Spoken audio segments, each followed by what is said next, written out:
I would like to call our January the 13th meeting to order as we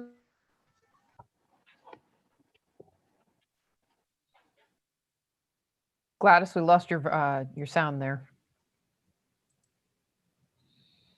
Looks like We're standing for the pledge, everybody. allegiance to the flag of the United States States of of America America, and to and the to the republic republic for which it stands, one nation, under under God, God, indivisible, with liberty and and justice for all. for all. Thank you.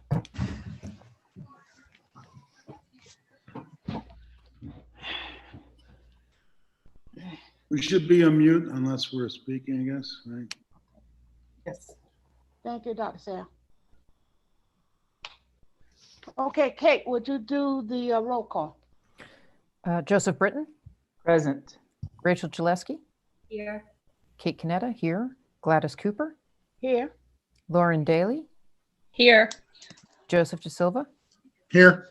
Catherine Hodgson. I can see you there on the screen. Can you hear me Catherine. now? Now I can hear you.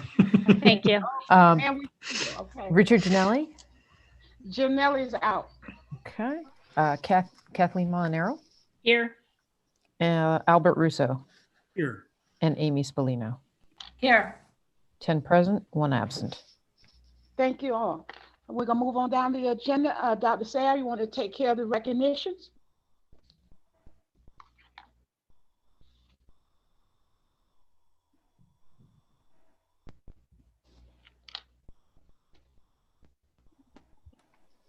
Dr. Sal, you're still on mute. Got it. Thank you. On the agenda, we're talking about the first thing on, I don't have it up in front of me, and I don't have 2 screens. Is that the donation for the $1,000, Okay. right? Kara? Pompey? No, sir, it's a recognition, and Dan Donovan is here. Mr. Donovan is here. Okay, all right, Dan, go ahead. Good evening, everybody. evening.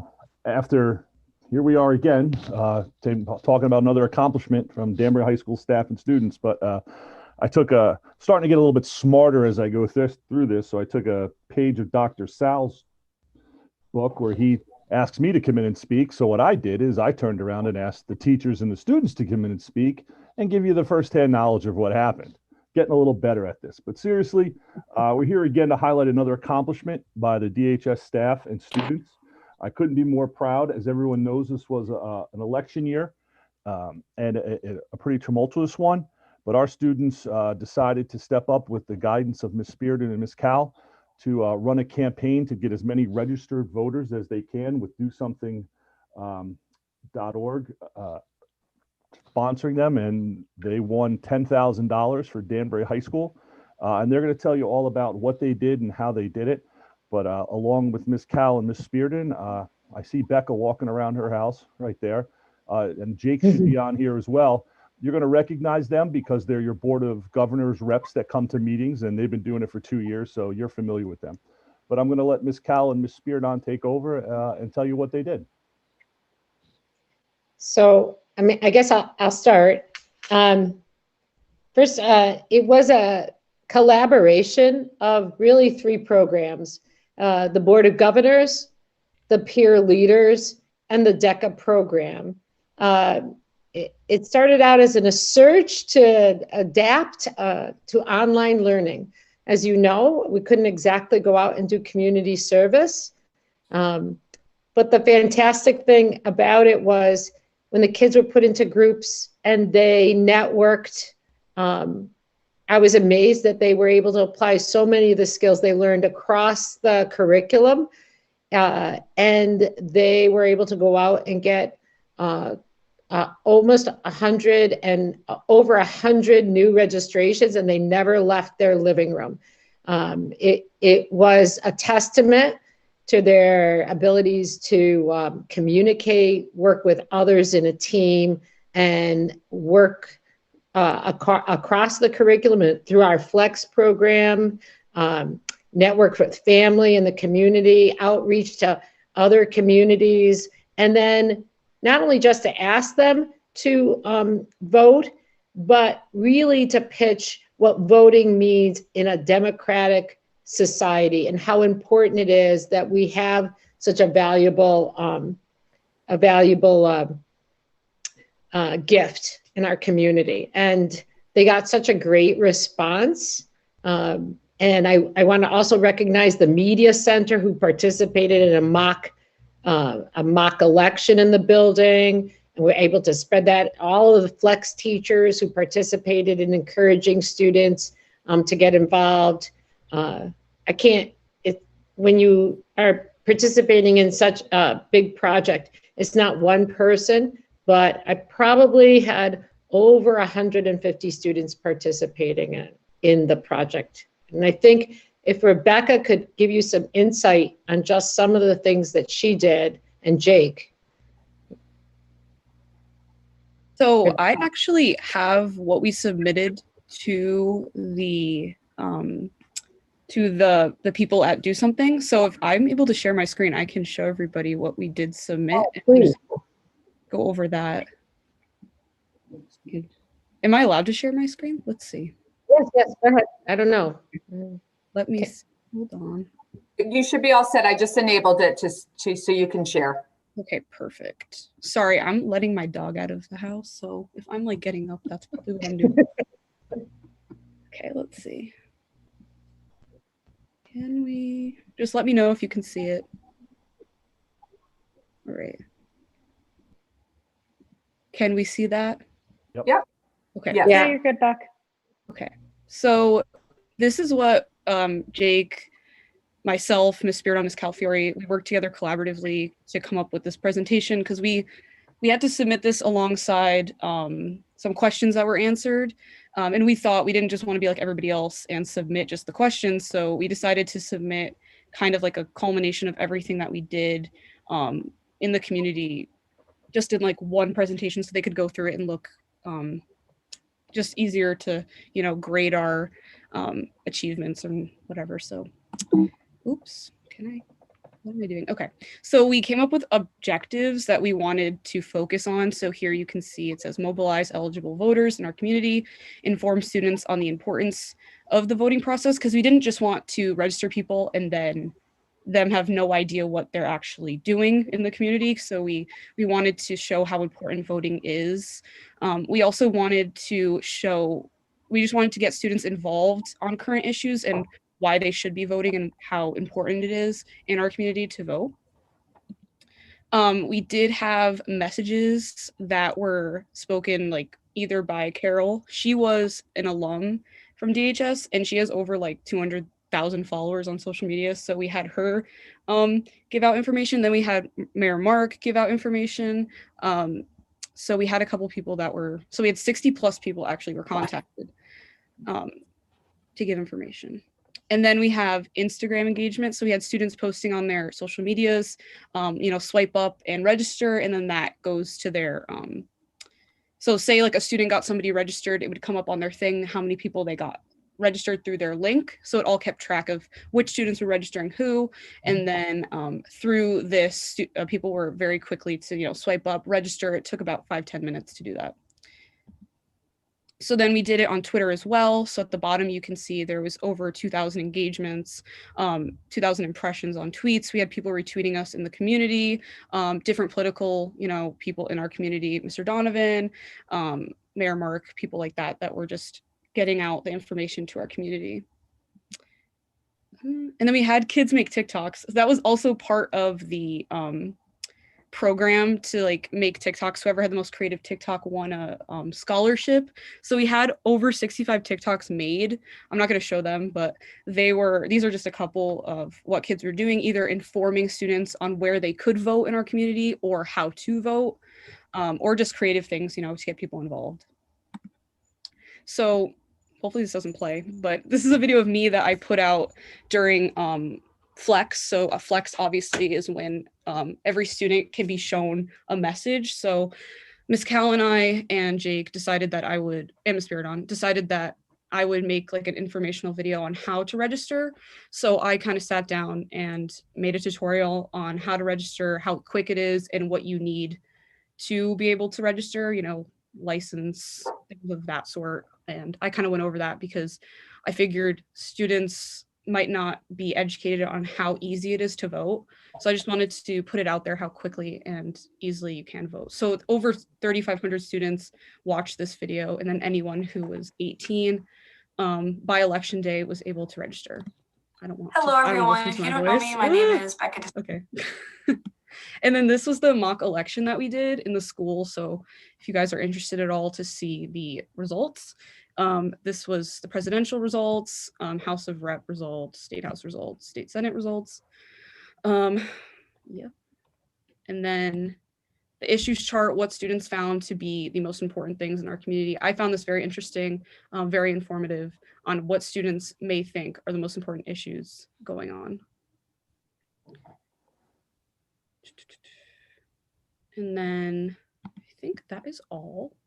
So this is what we submitted again to the, how do I stop sharing? I never use Zoom. Not allowed to. Stop, yeah. Okay, Yeah, there we go. there you go. So that's what we submitted to the do something, and obviously we won from that. So I just wanted to show what we did submit. Jake, do you have anything to add? You covered most of it, but I just think that it was just really great to see like how far we could get this. I remember the number of people that we registered being at like 50, and then it was over 100.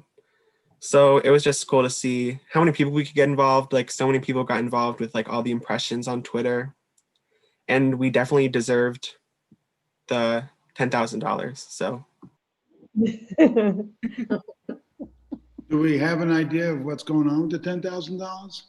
Oh, Dr. Sal, you want to spend the money already? Let it just earn some interest for a month or two. It's all yours. You always use it well. Anything you want to share with? Want to let us in on anything or what? Once we knew I that we do have won, to say, we are going to buy some sweatshirts for the key people. The peer leaders did a lot of work in the classroom, and some of the BOG people, we're going to get to there, spend a little bit of that money. But I can only say this is my 39th year of teaching. And I have to tell you that from my heart, I'm always amazed what spirit the Danbury kids have, and how much they have grown over the years from the first time I came there to now. And they always step up. I can't even say how proud I am and how proud you should be of that, of their participation and their interest in their own community. They did a really good job. Steph, do you want to add anything? I mean, I was just really proud. Like, I can't even tell you how many TikToks there were going around, like ones that like even I just saw like that were retweeted by Danbury Athletics or Mr. Donovan or anyone. And I was just surprised that how, even though they weren't there and they weren't in person, they still managed to get it out and get so many people registered. I think the next closest person was like 30 or so registrations behind us. So we kind of blew everyone out of the water.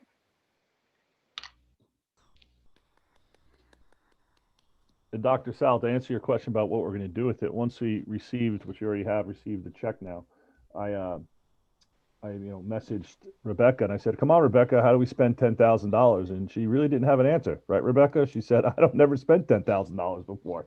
So we have her working with the groups that Ms. Cal mentioned, and going back and seeing what they want to spend it on, and then as a committee, this is a real bright group of kids who will make an informed decision on what they want to spend it on, and we'll spend it on that. With little as much input from me. They ask me if there's anything teachers need. They ask me if anything that's needed around the school. And they also realize that you can't redo a whole bathroom for $10,000. So that kind of went out the window real quick. But they're working on it, and we'll come back and let you know. So for the board, we've spent a lot of time with the portrait of a graduate, and I mean a lot of time thinking through those attributes and attitudes we think would kind of define what a Danbury graduate should walk away from their experience at Danbury Education. And I got to tell you, involvement in the community has been at the highest, making connections, and it's what these youngsters are doing, walking their shoes. We're just hoping that we can make that embedded in the work that we do. So as Carmela just indicated, they just rise to the occasion. And it's such a critical part of Danbury kids that I always hear the legacies that are left, that we want to build it in so it's systemic. So I just can just thank all of them, and we're very proud of them. And the money aside, the money is the money, but the actions, the commitment, the connection, the care, the civil consciousness, wonderful, wonderful job. Thank you. Thank you Thank all. you. On behalf, yes, Thank you. Thank you, Dan. thank you. Thank you for having us on. Thank you, Camilla. Thanks, everybody.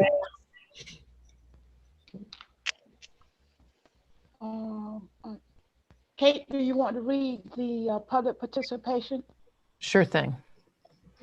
The board welcomes public participation and asks that comments be limited to 3 minutes. The public may offer objective comments of school operations and programs that concern them. The board will not permit any expression of personal complaints or defamatory comments about Board of Education personnel and students, nor against any person connected with the Danbury Public School System. Due to the unique nature of the COVID-19 crisis and the limitations of technology, members of the public who are Danbury residents are invited to send brief comments and questions via email in advance to dps_public_BOE@danbury.k12.ct.us. Thank you, Kate. Sandra, you want to go over the comments? Or first public participation is Carol Corcoran, parent of a high school junior. She said, I am very upset that my child hasn't been going to school since March of last year, when 95% of all other communities have been going. Every single community around us has been in school and made an effort to have their kids in school. I pay taxes for my child to have the right to be educated in an actual school. I don't think the board is listening to the community. I don't feel like my needs are being met. Please don't listen to the few parents that want their kids to stay home. Allow them to stay home and allow all the rest of the families to send their kids to school. I have seen my daughter's mental health decline, her love for education disappear, and her sleepless nights from too much screen time instead of learning from a live person. The detachment creates detachment to the love of learning and to the emotional aspects of all things in school learning bring. I feel my child has gone backwards, and yet kids in our neighboring towns are going to school and moving forward. We can't sit on the sidelines and watch others go to school. Our religious and private schools in Danbury are in school. Abatech, Immaculate, Richfield, Bethel, Brookfield are all in school. Many are in school 5 days a week. Why can't Danbury? It will never be perfect. Please push forward and manage this problem, manage the issues, and manage the virus. Our kids deserve first priority, not the virus. Let the parents decide and give us all options. Please don't change your mind and give into the fear when our kids need to be in school. The message is clear. We want our kids in school. Do it now and work the issues out while doing it. Our kids' education and futures cannot be put on hold any longer. Our next public participation is Melinda Scott. Tonight, I wanted to express my hope that someone will be addressing the big question on so many minds. Why now? Because it seems to me that returning to school in person now goes against everything that the medical experts and health department have shared here in previous meetings. The disruption of classes, the inevitable disruption due to closures, the end of consistent instruction, the abbreviated time to deliver instruction, and the potential risks all seem like good reasons to continue the way we are. And I am just refreshing to make sure we don't have any other comments. And that is it for tonight, Ms. Cooper.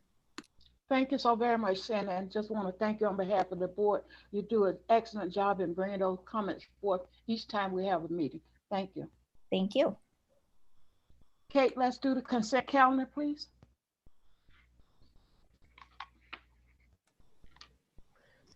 I will make a motion that the Board of Education approves the items on the consent calendar, exhibits 21-02 through 21-06 as recommended.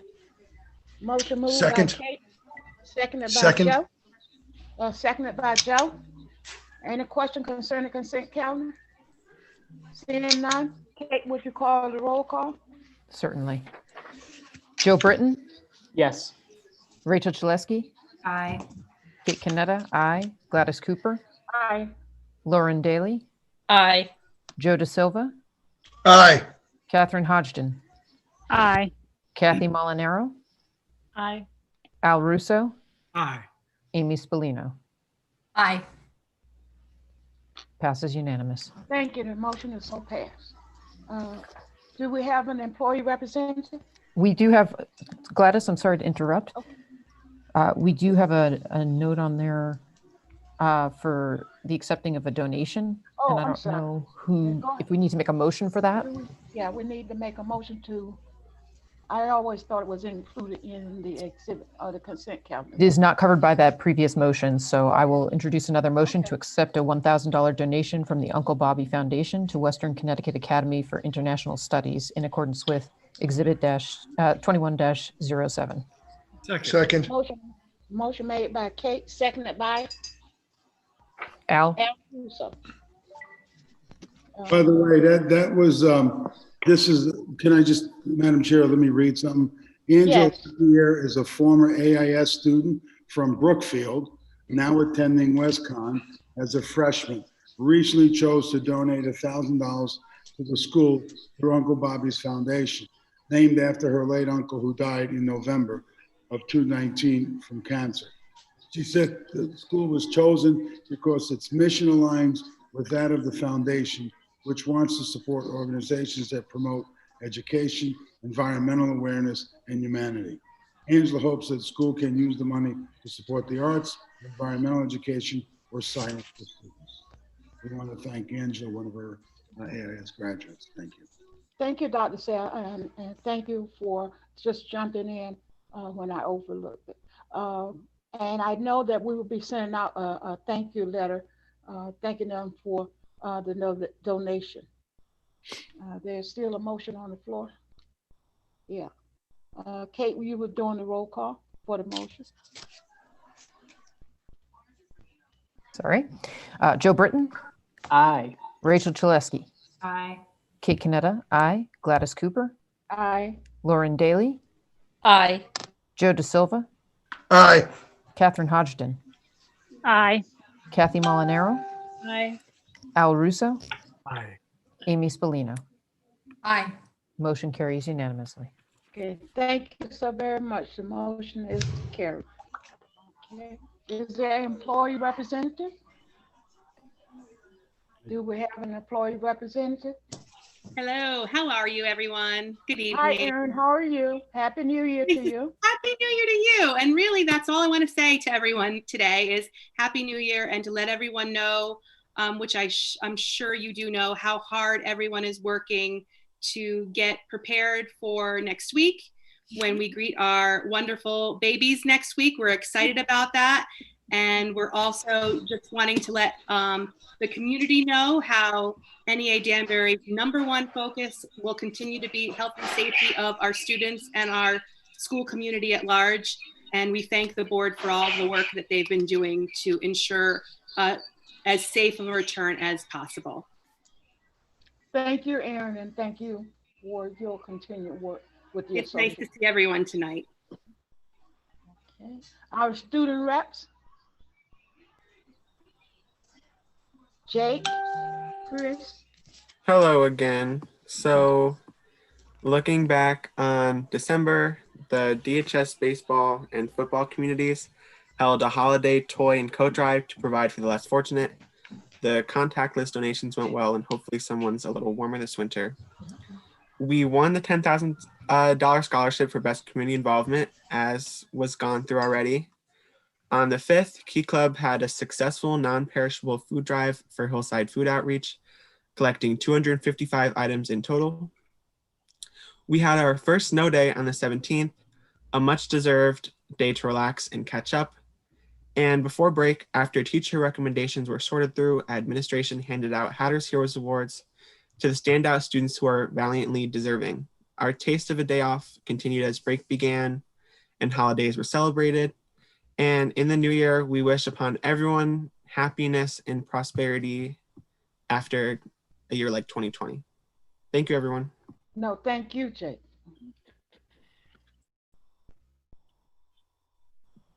Do we have anyone from ACE? Good evening, Board of Ed members, cabinet, and community members. Thank you for allowing me to represent and speak on behalf of the Alternative Center for Excellence. ACE staff is participating in virtual student entrance interviews over the next 2 weeks to welcome the new students to ACE.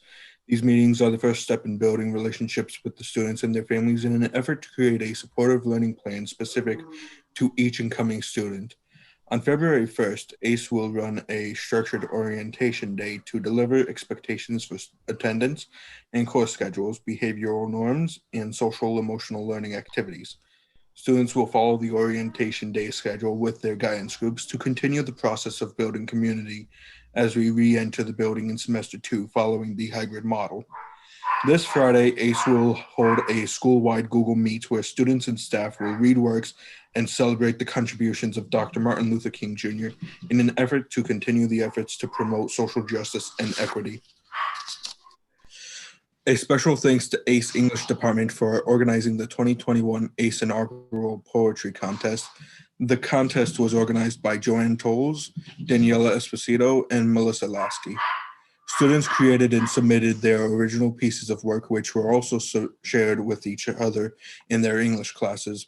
After their works were scored anonymously by ACE staff, we had 5 finalists. First place went to Serena Som. Second place went to Chris Johnston. Third place went to Michaela Oyola. Honorable mentions went to Olivia Selena and Nazariah Battle. Congratulations to all the students who shared their creativity with us. ACE would also like to publicly represent 2 students of the week for their hard work and demonstration of the 5 behavioral expectations of ACE. 9 students were nominated, and the 2 students who were recognized are Serena Som and Derek Jeremiel. Congratulations to both of you. Lastly, ACE would also like to congratulate our December Student of the Month award winners, Jalen Batista and Andy Vasquez. Thank you all for allowing me to share what is going on with our ACE family, and stay safe, everyone.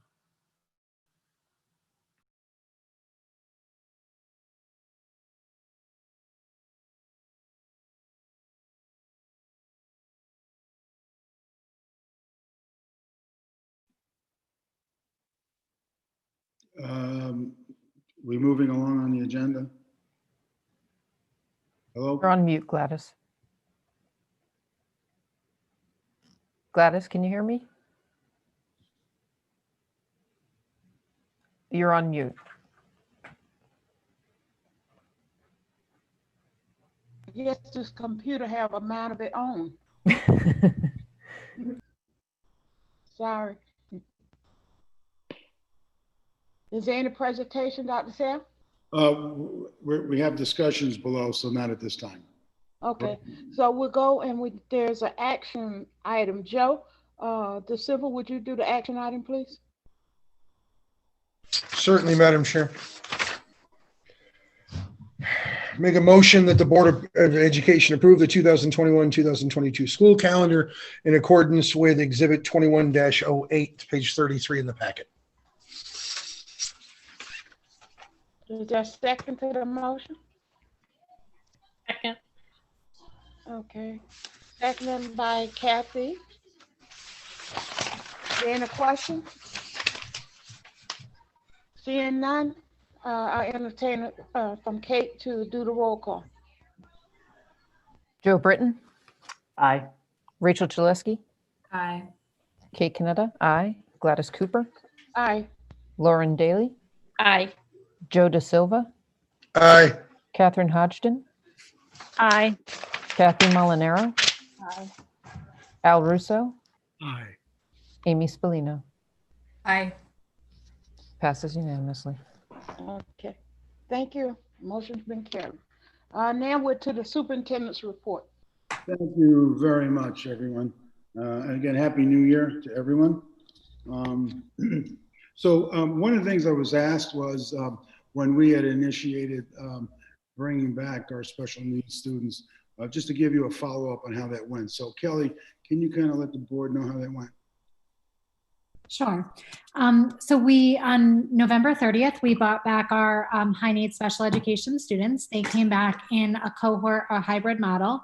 Students came either Monday or Tuesday or Thursday or Friday. We have had great success with that. I have to commend all the special education related services staff, our nursing personnel, our administrators. It really has been a team effort. And I think it has been, a nice trial of getting kids back into school. In the beginning, I think, the newness of having kids back in the school, some of our students with more significant disabilities needed a little bit more coaching and training on mask compliance and wearing, but I'm happy to report that they've done really, really well with it. We have seen them just kind of fall back into place where we were before we were out in March. It's wonderful to have them back in the building. And like I said, I truly think I can't say enough on behalf of all the staff that have truly just put their own fears aside and done what we need to do for students. Our nursing team has been phenomenal in making sure our parents understand our expectations so that we're able to maintain the health and safety of everyone. But overall, it's went well. We did have an incident where we did have to close down a classroom. And fortunately, everything worked out fine. It was an abundance of caution to take precautionary measures.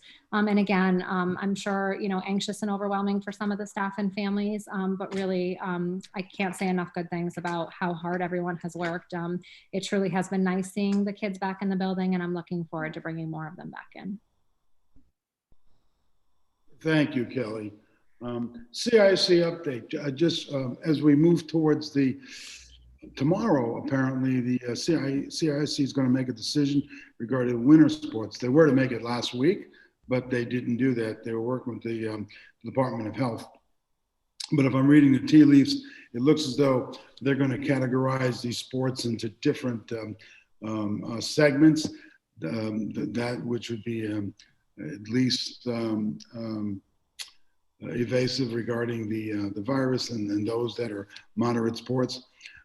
So tomorrow we'll know more. And my thinking is that depending on what they say, we probably will participate, but with some kind of phase in, much like the summer where youngsters need to spend some time. We don't even have coaches hired yet because we did not know what's going to happen with this. So that has to happen. And then some conditioning and of that nature. The competition would not begin until sometime in February, if in fact it all comes to fruition. But so we're going to have to monitor that. So I would say that if it does happen, we'll phase something in with, and then be in a position to follow the CIC rules. But whatever we do, will have to be reviewed by Kara Prunty and Kathy O'Dowd in terms of protocol. And what they had done during the summer was mainly, dividing in how many students attend and different categories coming in. And I think that's what the Department of Health for the state of Connecticut is advising. But we'll know more tomorrow. Right now, we are very uncertain as to what they're going to do. But I just wanted to alert you that is coming up. The PSAT will be on 1/26, which is that Tuesday before youngsters are to be back. As you know, the high school is scheduled to come back February 1st, not because of the virus, but simply for the will of the administrators that the courses are at the end. And being that they're going to switch teachers, it seemed to be much more confusing to have the youngsters come in and then switch the next day. So they'll be starting in their regular semester course on February 1st. But the prior Tuesday, students that are signed up for the PSATs will be invited in. We'll open the entire high school. We're going to bring teachers in early. Dan made that recommendations. We've talked with the union and we've arranged for that Tuesday for them to come in, and the youngsters will be spread out so they could be socially distanced. So we don't know how many students will be there, but we'll have the entire campus for us to run it. I keep losing the agenda because my thing goes out. The hybrid model update, I think I'm just going to leave that go, and we'll talk about it under the reopening. We have the budget update, and Courtney has been working with her staff on our new system for payroll, and it's been taking everybody's 24/7.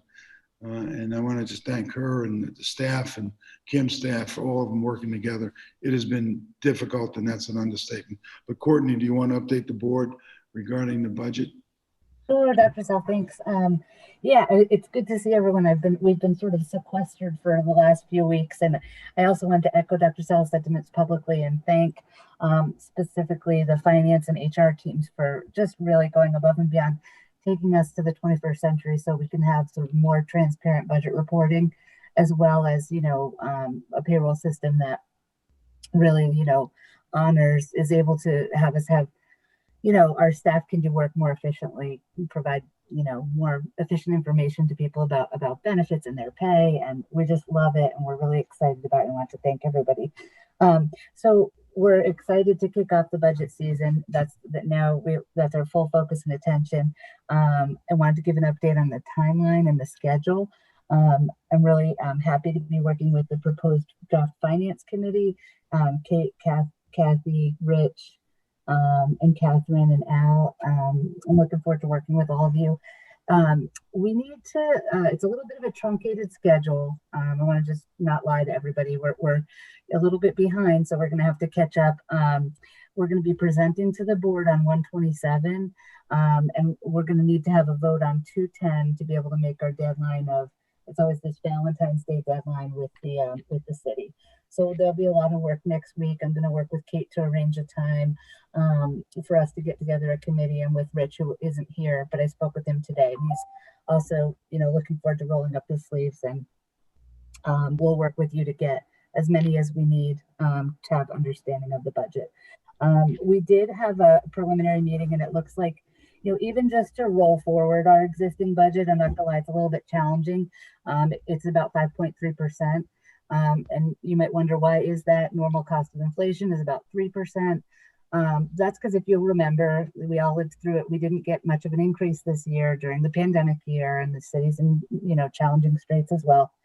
So there's some things that we were fortunately able to do as a result of the CARES Act funding that are CARES Act related and eligible, but that have an ongoing cost. So I'll just give you like two little examples, and we presented this to the finance committee.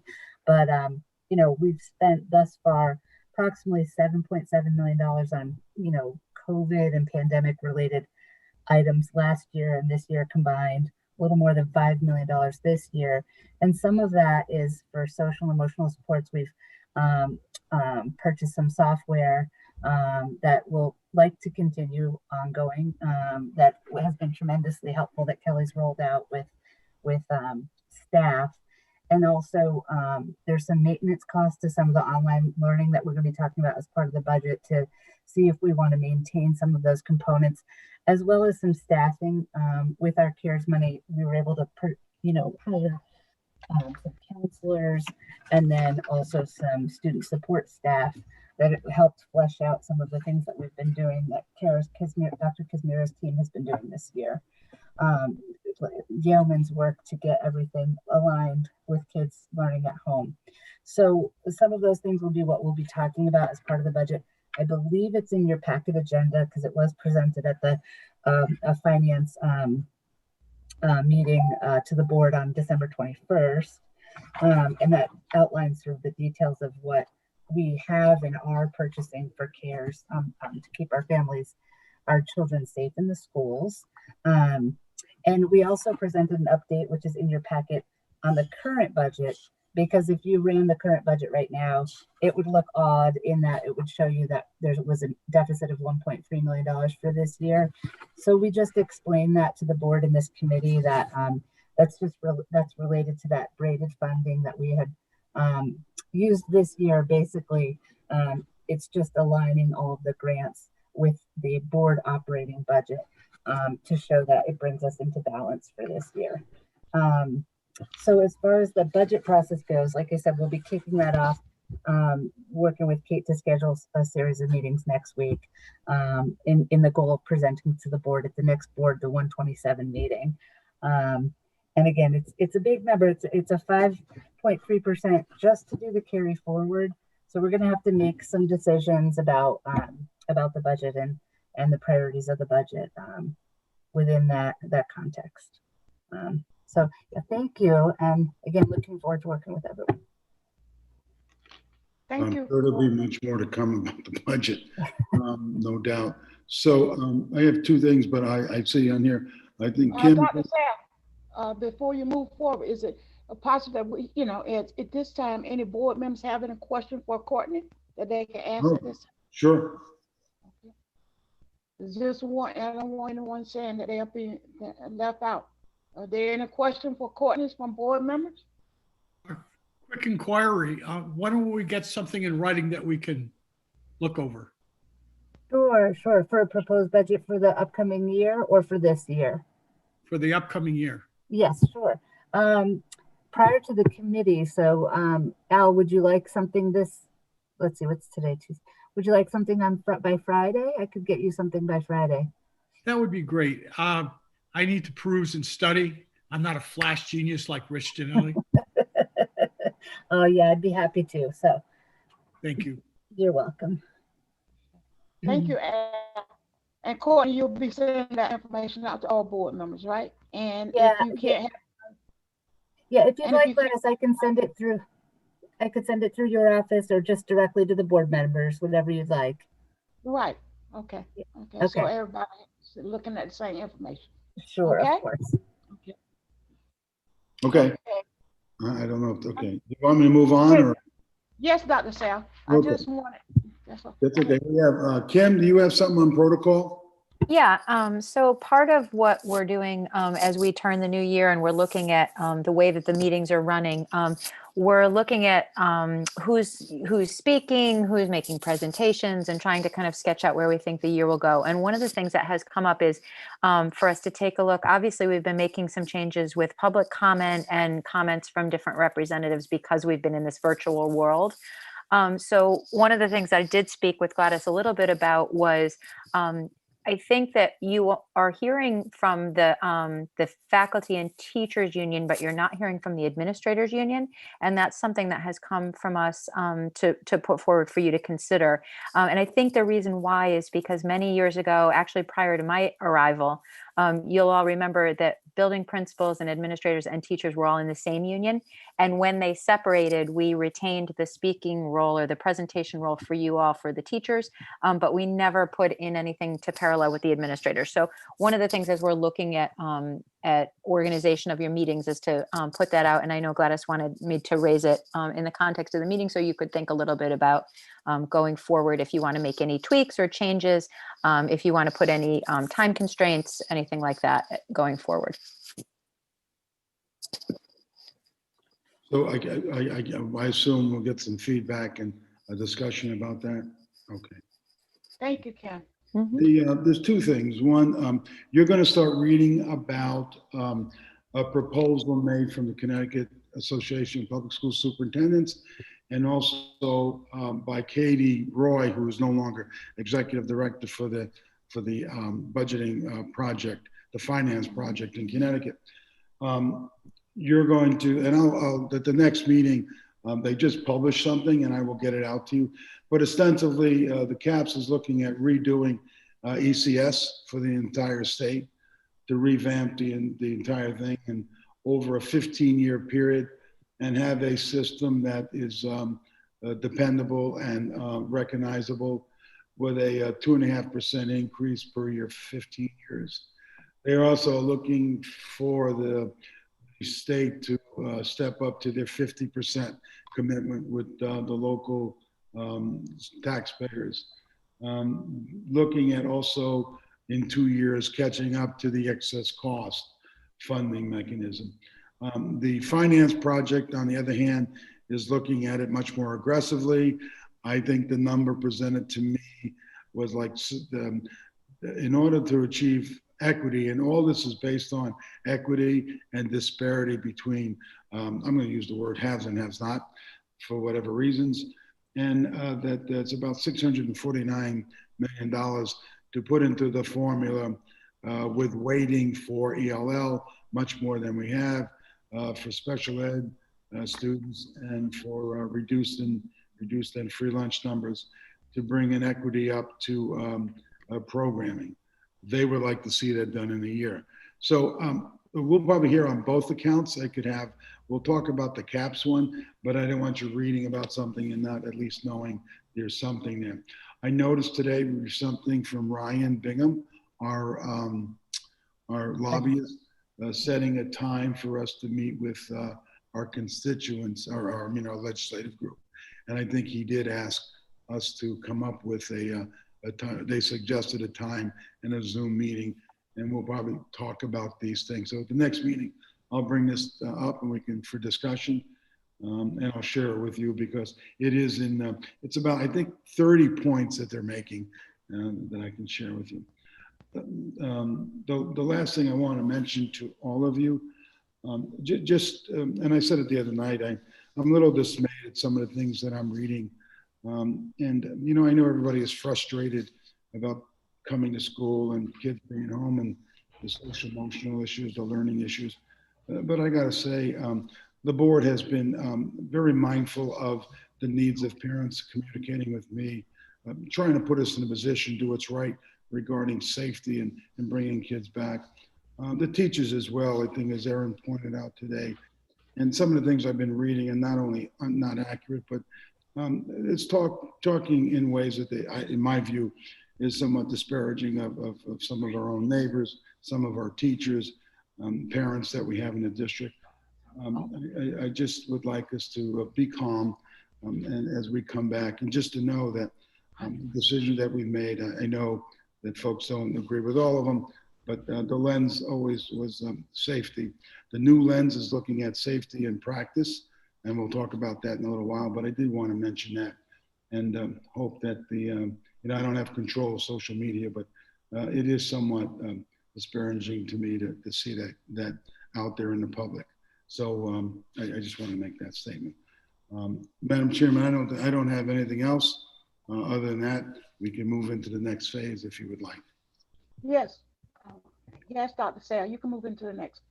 Thank you. Let me get my program up here again. Okay, here we go. All right, so okay, let's talk about the first thing. I just want to mention the summit real quick.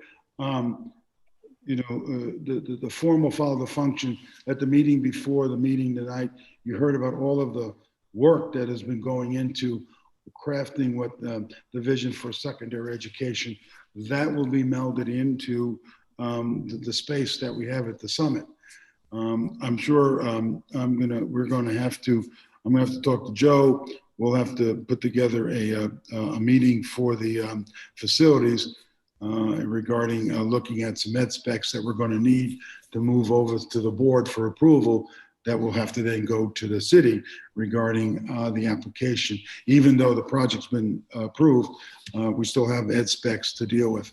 I received something this week from Mr. Cavo that said that there's a committee that will be operating in the town. I say Courtney and myself will be part of that. As I say, I'm not exactly sure if that's, quote, the building committee, because separate from the Board of Ed, there's a building committee that nurtures the project as they move through. So as soon as I find out more information, Joe, I will get to you. I'm sure we're going to need a facilities committee. The Osborne project, Courtney, I would like to, if there's anything you could tell the board about that, you may have more information than I have on that. Would you like to do that? Just we're on track. They've been in it. The architects have been in the building. They're in the design phase, and we're still on track for our scheduled opening for Osborne, or scheduled start for Osborne of this upcoming summer. So it's moving forward along. They might even start a little bit earlier. We're looking to secure a lease. We've secured a lease for the building Rich's facilities group, and we're looking to secure a lease for the registration and Ann Mead's group for them for a 1-year time frame, short term, so that they have, you know, a place to be until the project's completed. So. And just for the board regarding building, the Granville project has a temporary occupancy, thanks to Kelly and her staff who's shepherded through. It's been really, really difficult with COVID. Things have not been delivered. People became sick and couldn't work. I mean, it's just been one thing after another. But Tuesday, it'll be open. And Kelly, you want to update the board quick? Sure. Please. We'll be moving 6 of our preschool classes over to our new preschool site at Granville. We will only be occupying the top floor of the building, as that is the floor that is finished, and we received, the official word from the building department as well as the fire marshal to move into the top floor of the building. That will be enough to house all of our classes for the beginning of our return to school. We will then move into the lower floor of a couple more classes starting a week or two, about 2 to 3 weeks later is our anticipated timeline. I have to just thank, Rich Dalbert and his team, the cabinet team, Courtney, Kim, Kevin, and Sal, and Kara have been wonderful. Honestly, this was a team effort, everyone from the city on down. We would not be opening if it was not for everyone's combined effort. So the building looks beautiful. We're really thrilled to have our preschool kids there, and we'll be even more excited when we can occupy both floors of the building. But for right now, it meets our needs. Our young learners will be coming back, and it does, it feels like a school for preschool when you walk in, which is really nice. So at some point, we should have a walkthrough with the board. Would like to see it, right? Yeah, I think probably a couple weeks out, once the entire building is finished, it would be appropriate to do so. That would be great. Okay, good. So let's go to reopening update, and we'll fold in that hybrid model in there as well. Kevin, sir, you want to put up the presentation that we have? While he's doing that, I'll have Kara, would you just update the board about the model itself for the hybrid, and then we'll go into the reopening. Sure. So just briefly, nothing much has changed with the 612 hybrid model. We're still incorporating the distance learners into the hybrid classrooms. But we've had a lot of meetings leading up to this opening to just double check to see if there's any other ways that we can enhance some of the ways that we're moving forward. So we have talked about providing just a little bit more structure to the at-home students learning day to make sure that, they stay on track with their schedule. They're going to be coming in 2 days a week, and they'll be off 2 days a week at home doing asynchronous learning, but how we can provide a little bit more of a touch point. So we're going to be doing 3 touch points during the day, picking up probably after the second week. So it'll be a morning session. SEL students will be invited to join their classmates in the morning to be a part of that SEL warm-up activity and to kind of overview the day. They'll have an opportunity at the end of the day, which was part of the original plan, for questions and check-in with the teacher, sort of the undivided attention of the teacher at that point at the end of the day. But the part that we've added in is a lesson touch point midday. So on either, for example, if a student was in the Thursday, Friday cohort in person, Monday and Tuesday, they would have either a literacy lesson or a numeracy lesson and be invited into a portion of that lesson, whether it be the practice and review or part of the mini lesson. And that'll change each week depending on what's happening in the classroom. And the coaches and specials will be making special attention to create the lessons that would best serve that purpose of in-home and at-home and in-person learners.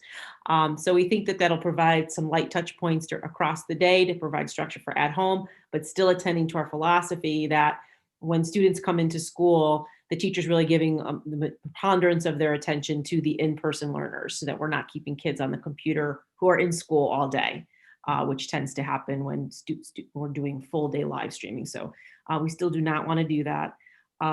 So these individual schools will be providing updates for parents to talk through that, and then teachers will be sending those schedules out. The first week back in will be just the end of the day check-in. We want to make sure that the focus of the first week of school is really about getting students in, orienting them to their buildings, their classrooms, the safety protocols, and just getting used to the idea of what 6 feet mean in a classroom and how we have to operate. So buses will, as we work through this model, the buses will be rolling in over the next couple of weeks. That morning touch point could happen at different times. And so we have to be a little bit flexible in the beginning until we establish the buses and the timing of all of those between the schools on this busing schedule. So parents can expect 3 touch points after the second week of returning. Some of that may happen a little bit more quickly, depending on how quickly those classrooms and the schools get into a routine. So we're excited about that. We think that this will help to enhance the at-home student stay for the hybrid students. So Okay. Madam Chair, can I ask a question on the K-5 program? If I'm that's sorry, appropriate. it's okay with me if it's okay with that. Thank you. Yes. Thank you. Real quick, I don't know whether this is for Dr. Sell or Kara.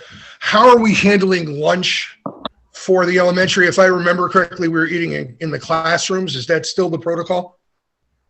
It depends, and that's part, I believe, part of this. Yeah, it was part of, well, Joe, we're going to talk about that. Okay. The 6 through 12, is grab and go. Right. Has a mixture of some in school, some in class, and some in CAP. We'll talk about that in here. Okay. I'll hold my question for later. Thank you. Thank you. All right, Kevin, I can't see it. So Kevin is the liaison regarding the reopening. I'll just have some prefatory remarks, and I would like him to take us through that. You all know that in October we had that turnaround, which was difficult to do, but we did because we felt it was important. The information that we had at that time and the information regarding practice is much different now. And it was based upon the practices in the state of Connecticut and information that the State Board of Ed had been collecting and disseminating to the 169 towns. Currently, every town is in the red. There are towns that exceed Danbury's numbers in terms of infection rates and per 100,000. So many of us are there. There are one or two that's in the moderate. Then going back with some real questions, and those questions we talked about at the medical advisory meeting we had when we returned after the holidays. As you know, we had indicated to the community that our intent was to take this new information and with a wait time of days after the holiday because of the impact of the virus, we would move towards an implementation of opening our schools, beginning with the elementary, going to middle and then high school. We convened a meeting with the advisors, and we had a lot of questions, as you know. There's a new virus strand, there was many things, and what we were advised in terms of what to think about is that the schools themselves, in terms of transfer rate, what's bearing out is that it's very low among students. The adults are the issues that we're having in terms of community spread and not so much teacher spread at the school itself, but community spread. And the doctors had a unique kind of perspective on that, particularly those that Dr. Beggs, who is practicing and is connected with Danbury Hospital, and Dr. Fung, who's been in the community for a very long time and a pediatrician. The evidence is that the community of adults who are now are very knowledgeable about the virus, the spread of the virus, and those activities that puts people at risk when they leave the institution and our institutions, the schools, and to be knowledgeable that our staff should be aware of and things that they should be doing or not doing in order to keep themselves in a position to be able to come to work. Regarding the school, it was very clear that those schools that have put in the mitigation strategies, and we've talked about ours somewhere in the vicinity of, I don't know, $5 million between the vents, desk, I call them dividers, these little plastic things so kids can be behind them. We have special garb for more intense programming for students. That those mitigation strategies of social distancing, we've gone so far to ask folks not to come together for meetings, or meetings should be done virtually in order to not to prevent any spread. We spent a lot of time in cohorting, so they were able to do tracing if it becomes necessary. We have set up these cohorts that could be by bus so that we can do notifications when in fact it happens. The evidence that we're getting back now, there are some spreads in schools, as the lady, and as the parent indicated today, I mean, just before in the opening and the remarks from the public, the schools in Danbury have been open, but they've also been closed primarily for some of them because of staff, the inability to get staff and to operate. So, that is more of a concern that I have in terms of that happening than I am of what would happen at the buildings, because I'm very confident that we will have the mitigation strategies to do what we need to do to keep our youngsters and everyone safe. Serendipitously, it seems as though, we may have hit a sweet spot inadvertently, that the vaccine now is moving very aggressively. I mean, this whole timing may fall in the position where, as we start implementing the reintroducing our kids to in-building learning, in-person learning, may coincide very nicely with the vaccination process. That is evolving every day. One of the things, just so the board, we're understanding that, they may use the vaccine for everyone and then schedule the second one as more vaccines coming. So Kim and Kathy O'Dowd have been, and Kara Pruntley have been very active in looking at that. I'm just hoping that it does coincide with what we're doing. So, when I see all of those things coming about, the teachers being knowledgeable about what to do, what not to do, waiting these 2 weeks, and then bringing our kids back slowly, I'm sure we're going to have some hiccups. There's no doubt about that. We're going to have some closures, no doubt about that. But I think it is the way that what's happening, not just in Connecticut, but throughout the country. And I believe we'll be in a position to be safe. With that said, there is a presentation that I'd like to go through and open up to questions. I know Joe had one about food and maybe some other ones, but do you want to move on from here, Kevin, for me, please? Sure, give me 1 second, Dr. Sell.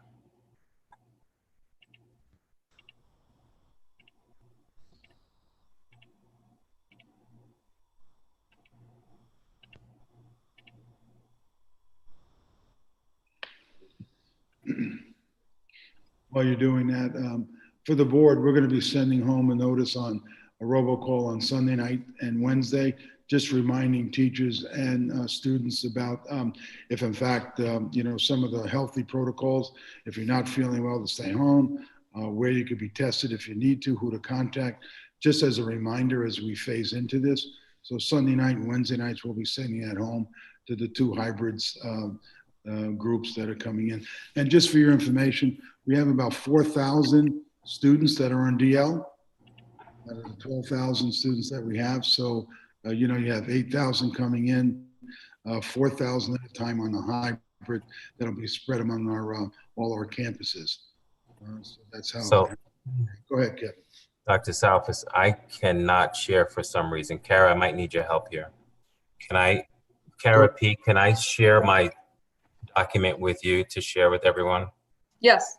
Okay. Yes, send it to me and I will try to get that. To begin, Kevin, as we do that. And Kara, there are only 3 pages. Okay.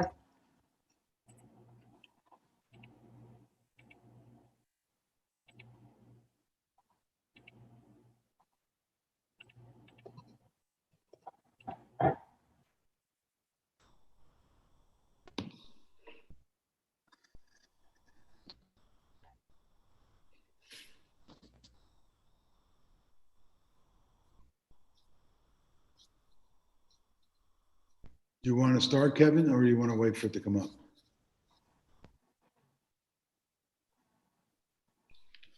All right.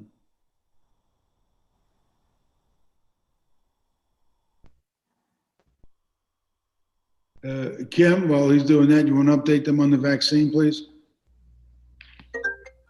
Sure. One of the things that's ongoing as we're kind of getting ready for reentry, we're working simultaneously on a number of fronts.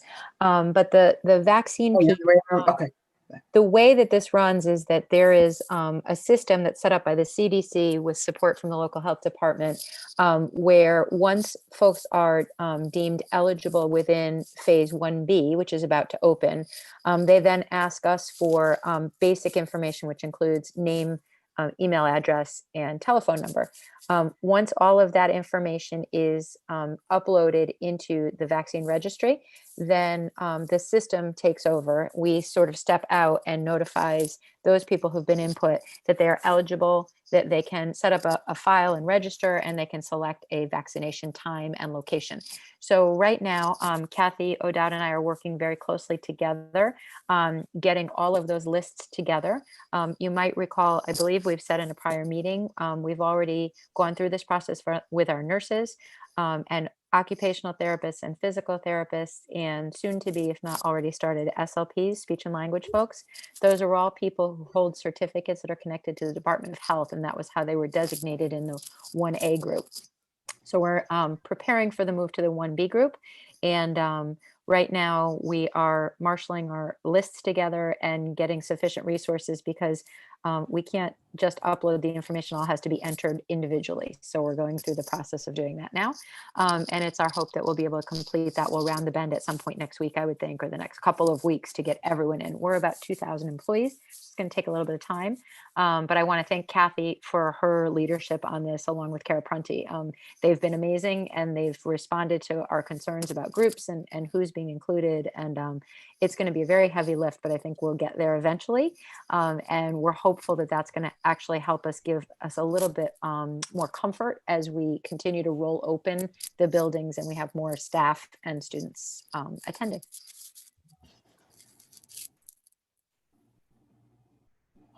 I'm sorry, Kevin, go ahead. I see you're up there.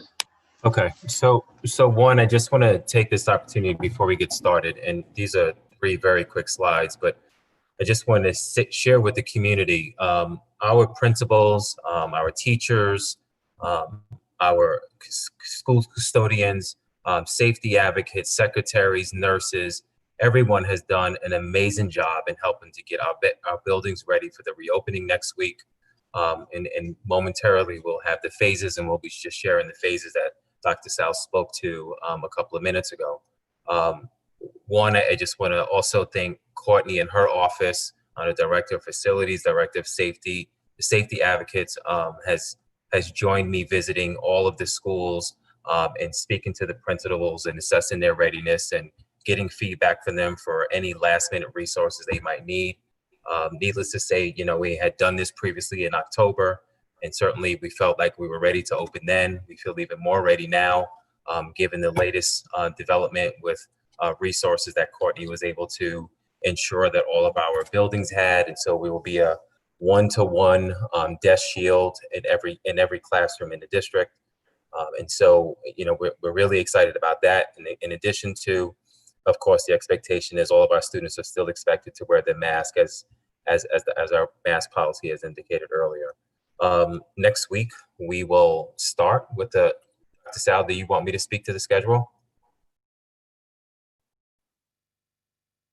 Yes, just go right through it. Okay, so next week, our elementary schools, we are expecting elementary students next week for in-person learning. And so for the families who have selected to send their children to school for in-person, we will start the day after Martin Luther King's holiday, and we will start on Tuesday morning, January 19th. And that will be our K-5 students. The following Monday, we will have our middle school students starting, and that will be our 6 to 8 students, and that will be Monday, January 25th.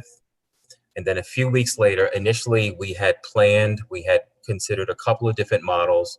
One, we had considered a 6-12 starting on January 25th, and then we had considered Monday, the following Monday, and that would be the following Monday. I think we were considering before February 1st, and after consultation with the high school, we thought it was best, so that we don't have an additional transition at the high school, we thought it was best to start clean with the new semester. And so that's why we're starting on Monday, February 1st with the high school. We also just wanted to give some updates to the community, to the board, some updates regarding contact tracing, and then also some updates regarding quarantining. We received recently some updates from the CDC and the Department of Health. Yeah, I know Kathy is also on this call for anything that I might not get correct, but we've received some updates from the Department of Health, and the 14-day quarantine and expectation has been relaxed a little bit. You can go as we can have a quarantine period as minimal as 7 days up to 14 days, and we have decided to choose a 10-day option. And this was after consultation with our local health experts, including Dr. Fong, Dr. Begg, Kathy O'Dowd, and Kara Prunty. And so that's why the letter that our families received last Friday from Dr. Sal, it reiterated that expectation. And so in the event we do have a positive case in the community, or if you're a primary contact, the expectation is you will need to quarantine for at the minimum of 10 days. The contact tracing protocol will certainly, unfortunately, and as Dr. Sal mentioned, we've had other districts who have been back in school. Unfortunately, there have been times when classrooms have had to close down, schools have had to close down for short periods of time, and certainly we anticipate those things as well. And we are ready, quite frankly. We have gotten some practice over these last couple of months with the programming that we've had, and between Kathy O'Dowd, the nurses at all of our buildings, and the protocols that our principals have put in place, which includes sign-in sheets at every single classroom in the building, including anyone who enters in the building, that staff, enters the building. We will be able to quickly respond to any positive cases in the school community.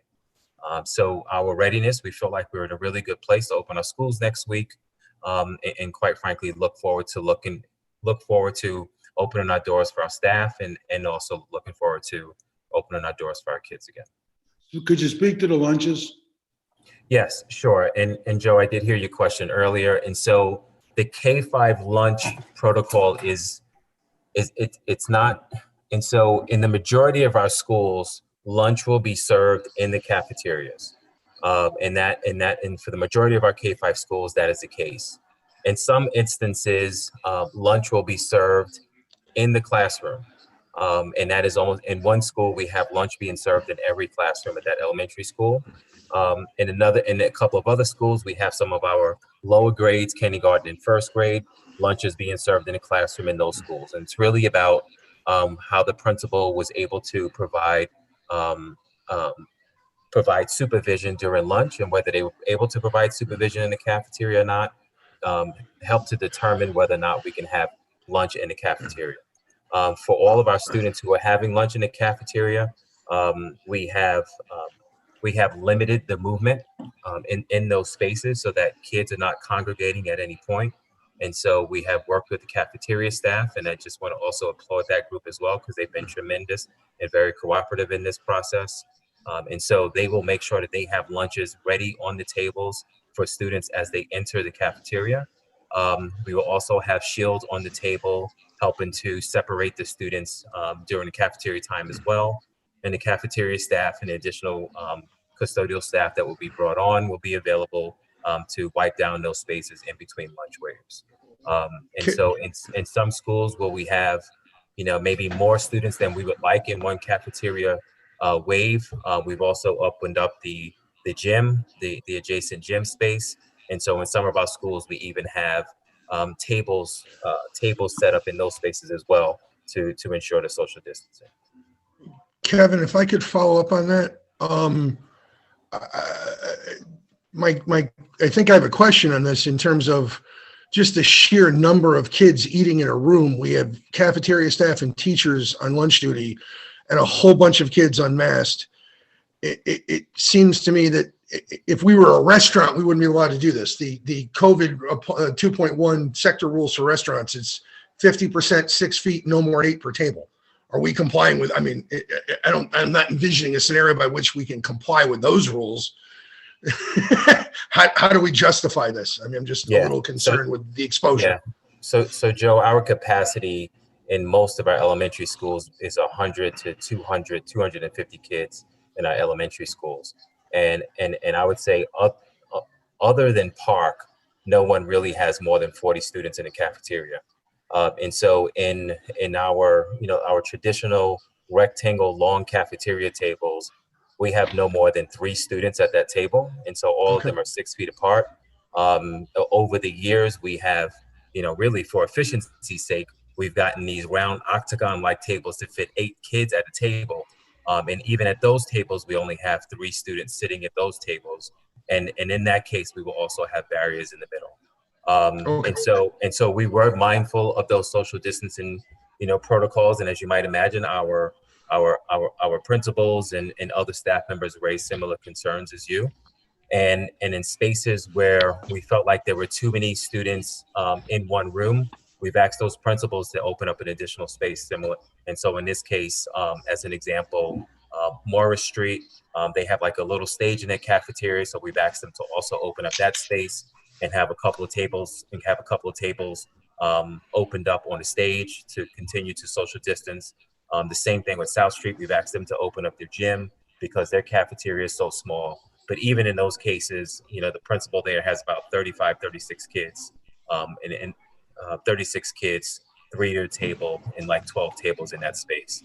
Where typically we might have, 8 kids at one table at a time, times 12. So we've reduced significantly in our in-person numbers. And so if a classroom is walking to the cafeteria for lunch, where if we had 3 sections, and I'll use South Street as an example, she has 3 sections per grade level. And on the average to 25, let's just say 25 per classroom, so 75 walking to lunch. Now we may only have 13 kids per class walking to lunch. And so those numbers are reduced significantly now, and those 36 kids will be spread out. And what we feel like is really as safe as we can possibly get.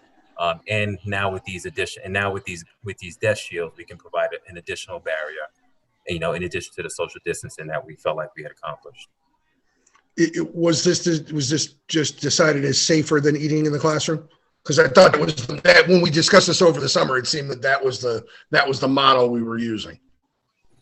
Yes, Joe, it really came down to supervision, and being able to provide the supervision across the board, for, you know what I mean, in order to do that. And so again, in some schools we were able to accomplish that, and in some schools we were not. Okay, thank you. Joe, one of the things we've had the time to talk to folks. One of the things that we're going to have to do is, we may have to retrench and relook at. So we told the elementary principals today, and all of them, we're going to have to just look 2 weeks, and we may have to just pivot and do some other things, and just be aware we need to be nimble. But Kathy is online. Kathy has been very intimately involved with Cara Prunty and with the State Department of Health. Kathy, maybe you can comment on the return and some of the practices that we're doing. It might be helpful for the board. Sure. Thank you, Dr. Sal. So I believe we have a very safe plan in place for our return. As Dr. Sal mentioned, we will be sending those robocalls out on Sundays and Wednesdays, reminding everyone of the need to screen at home, not send their children, for parents not to send their children to school sick. We'll also be discussing the travel advisory. There is a requirement in the state of Connecticut for international and domestic travel that people must either quarantine for 10 days or have a negative COVID test, that they provide that documentation to us before they can return. In addition, we'll be reinforcing all of our mitigation strategies. So that will include the mask wearing, the social distancing, the frequent hand washing, hand sanitizing. Courtney and her team and Rich Jalbert have been wonderful. All of the classes have been supplied with wipes, with disinfectant cleaner, everything that's needed. We have more than enough PPE. We're well prepared for that. We've established our isolation rooms. And just, in regard to the cafeterias versus the classroom space, everything has been distanced as best it can be. And I feel we have a very safe plan in place to return. Kathy, could you just mention the contact tracing so the board knows the parameters? I think that's interesting. Sure. So for contact tracing, I will be conducting that in collaboration with my school nurses. Certainly principals and teachers will be called upon to help us with that as well. So if we have identified a positive case in school, we will look to see who has been what we call a close contact, which means anyone who has been within 6 feet of distance, less than 6 feet of distance for 15 minutes or more would be identified as a close or a direct contact. Those people will be notified directly. For families, that will include a robocall with a letter. It will include the instructions for quarantine, where to go for testing, and certainly the school nurse's number and my number so that we can be contacted with any questions. Every principal will be provided with a general notification letter that will go to their school community, informing them that we have had an individual. We do not identify if it's a student or a staff member, but we just identify an individual. It's a positive case, and they're just getting that letter as a notification just for their information. The positive case, of course, then will be followed by the health department for them to continue their contact tracing. The school nurses will keep track of the students who are in quarantine and staff who are in quarantine in terms of their negative or positive results. And then in terms of the general public, we have a dashboard, thanks to Gina Jasmine for her help in creating that for me. That's updated on a daily basis. So anyone in the public can go and look. They can see the individual school, if we have a case, if there have been direct contacts, and how many people are in quarantine, and that's updated on a daily basis. And the 10 days?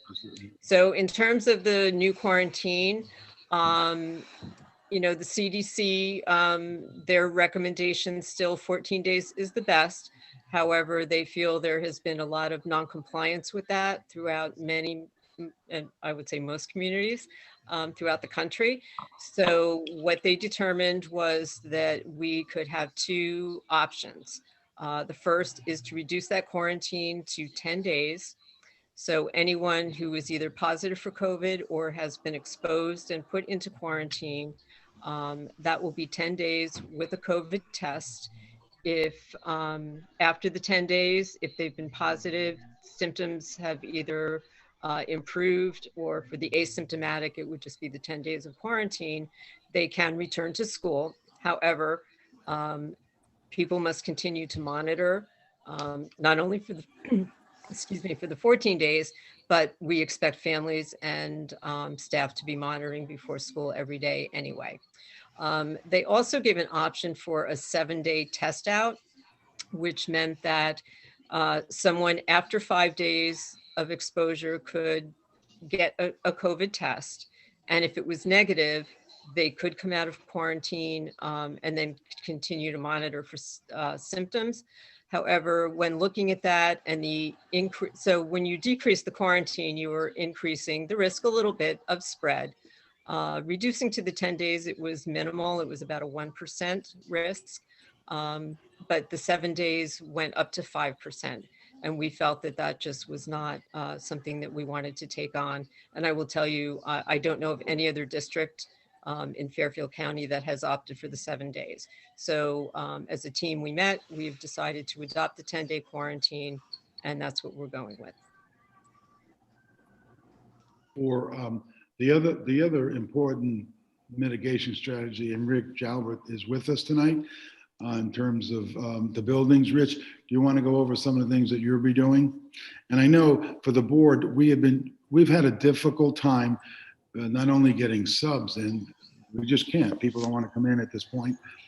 Also hiring our extra custodians. We're in the process of doing that, but we have some backup plans. But the cleanliness and some of the things we're doing, maybe Rich, you could talk to the board a little bit about that, because that would weigh on my mind. Rich, Mr. Jalbert. Rich? Oh, I see him there, but he's not speaking up. Courtney, you want to pick up for him? Sure. Yeah, so we had set aside funds in the budget to hire a sub-custodian for every building. And Rich and his team put out a call, and we didn't get a huge response. We did hire a few, and that we've gotten phenomenal feedback. The people that we brought on board, we're hoping as we have, vacancies, we'll be able to bring them on board as full staff, because everyone's really pleased with the work that they've been doing. So we can provide you an update at the next board meeting, but I don't know, because I've been a little bit snowed under with the launch of our payroll system, where we stood this week. But I know last week they were working to do the interviews. Maybe Kim knows from processing any of them, if how many we have going, if Rich can't answer. Again, we had a plan to bring on one for every building, but we're just a little bit behind because of the recruitment efforts being a little challenged. Okay. I just add too, we are retraining all of our custodial staff in the cleaning protocols. We did a training for all the custodial staff in the cleaning protocols before, one of our many iterations of going back to school. The protocols have not changed. There's a certain type of material you use during the day for cleaning, and then after school for cleaning, just for the safety of the students, that are CDC approved and that Kathy's reviewed, and we're comfortable that they're appropriate materials. We'll go back over the training protocols with all the custodians. And I just want to commend them for, as we do the walkthroughs of the buildings, which I wasn't able to join Kevin with on this next round this week that happened. But I mean, the buildings look really wonderful. They've done such a tremendous job just getting things cleaned and up and ready to go. So I have great faith that they'll be very diligent, and I think they're happy to see the kids return as well. So my understanding too is that the backup plan is to bring in people for overtime in while we screen and bring people in for the part-time work, so that we have coverage during the day. The other area I think the board's going to be hearing about constantly, and we're going to hear about subs and that whole backup. And Kim, maybe you want to speak to some of that, what may happen with some of the last minute closures. Sure. So we have two things that are going on in that area. One that's going to be particularly complicated is going to be folks that call out. So people that are currently scheduled to come to in-person work who have to call out sick for one reason or another. And we've had to make some modifications to the way that we assign sick time and that kind of thing because of changes in the federal law. The Family First Coronavirus Act was changed fairly significantly in its second iteration. So it did not pick up 14 days of paid sick time if you're on quarantine. It did not pick up and renew intermittent childcare. So we have had to put a series of policies and procedures together. And there is, if you're interested, you can see a letter that went to all hands from me that is also posted on our website under the Human Resources tab under the COVID procedures. And basically, we're trying to make this as seamless for folks as we can, particularly those people who are going to be involved in quarantining situations. So they're not sick themselves, but they are able to work from home if possible, which would require us, I would say in a perfect world, simply, but not so simply, to be sure that we have supervision for students that are coming into the classroom while that teacher is home on quarantine. So we're trying to work through now all of the scenarios on what the options will be for our staff if they have to call out sick or if they have to stay home for quarantining reasons. And as I said, those are laid out in the letter. It's also required some fairly significant changes to the ASOP system, which we're currently implementing now, some new items in the pull down menu for folks to select. So that's been ongoing right now, as we also make one final run through all of those folks who have got accommodations for one reason or another. We are, I will just say anecdotally, continuing to get requests for accommodation to work from home. I've probably gotten a dozen in the last week. And as you'll recall, I've been doing those since June. So we're trying to do what we can to support our staff as we get ready to open. That said, assuming that we will have outed people who are calling out, and remember that in a perfect year, in a given non-COVID year, we have days, particularly in the winter, where we'll do as many as 125 absences in a day. So we have been brainstorming on ways to cover absences, which certainly and surely will be higher this year, in large part because of the quarantine rules. So we've had a multi-pronged attack. You're going to see some flyers out and around again, and some contacts coming through homeschools. Again, putting the call out for substitutes, anyone who's interested in being the subpool. The subpool, I think I reported to you at the last meeting, ordinarily stands around 250. We resurveyed. We surveyed in just before the holidays, and we surveyed again now, and we've generated about 50 folks who are very much interested in coming back. The remainder we either haven't heard from or are not interested in subbing. So what we've done is we, in addition to the regular building subs that we place in every building in any given year, we've bolstered that group with a second backup building sub. So we've taken those folks that have expressed an interest to work, and we are assigning them to buildings. We're not going to allow them to move across multiple buildings to the greatest extent possible so that we reduce any risk of spread or breaking the cohort, but we're assigning them building by building. Today, I had a meeting, our team had a meeting with all of the elementary principals to talk about how we would do the assigning and to talk about what that pressure valve is going to look like, what that target number is going to look like, where it may not be possible for us to use existing staff and building subs to cover absences. And we talked through kind of the order of priority of we may have to pull, building principals may have to pull some of their building staff from other areas to put them into classrooms. When we exhaust all of those options, the only option may be to close a building. And that's what right now we're trying to work on, what that emergency plan is going to look like. So each building principal at the elementary level has been tasked with trying to circle around what that number of uncovered classes would look like for them. And Melissa Bang, who's our ASAP coordinator and has been since our inception, so knows it inside and out, is going to work to watch the daily absence reports each afternoon and early evening in order to put up an alert to the building principal if those numbers seem to be rising in a way that they may not be able to sustain opening on the following day. We're not going to be able to do it on the morning of, because we simply aren't going to be able to stop children coming on buses, but we may the night before see a critical shortage where we may have to close a building. What she'll do when she alerts the building principal is she'll put in play a series of steps that will include the building principal working with Dr. Sal and with Kevin to talk about whether they believe they may have to close the building. And if that decision's made, there will then be a phone tree that's going to involve robocalls, notifications to bus companies. So we are trying right now to make sure that we've solidified those plans in the event that the existing sub coverage just is not sufficient to keep the building open. We hope it will be a very rare occurrence, but it may be that this is what happens. So if that is to happen, obviously all of our staff will flip to remote on that day. And so those people who can work from home will, so there shouldn't be any impact on sick time or anything like that, but it will definitely be a last minute change. And I know for those of you who are parents out there, particularly those of you who are working parents, we have watched our neighboring districts do this, and it has been gut-wrenching to watch. Sometimes these calls are coming at 9 o'clock at night, and we're going to do everything we can to give as much time to families to plan for a last-minute closure. But it's definitely going to be an option for us if we get to that point. So Kelly, any special areas with the reopening for your group of folks? Kelly? Yes, sorry. So for the special ed for the reopening, we are going to start by returning all students 2 days a week under the Monday, Tuesday, or Thursday, Friday cohort.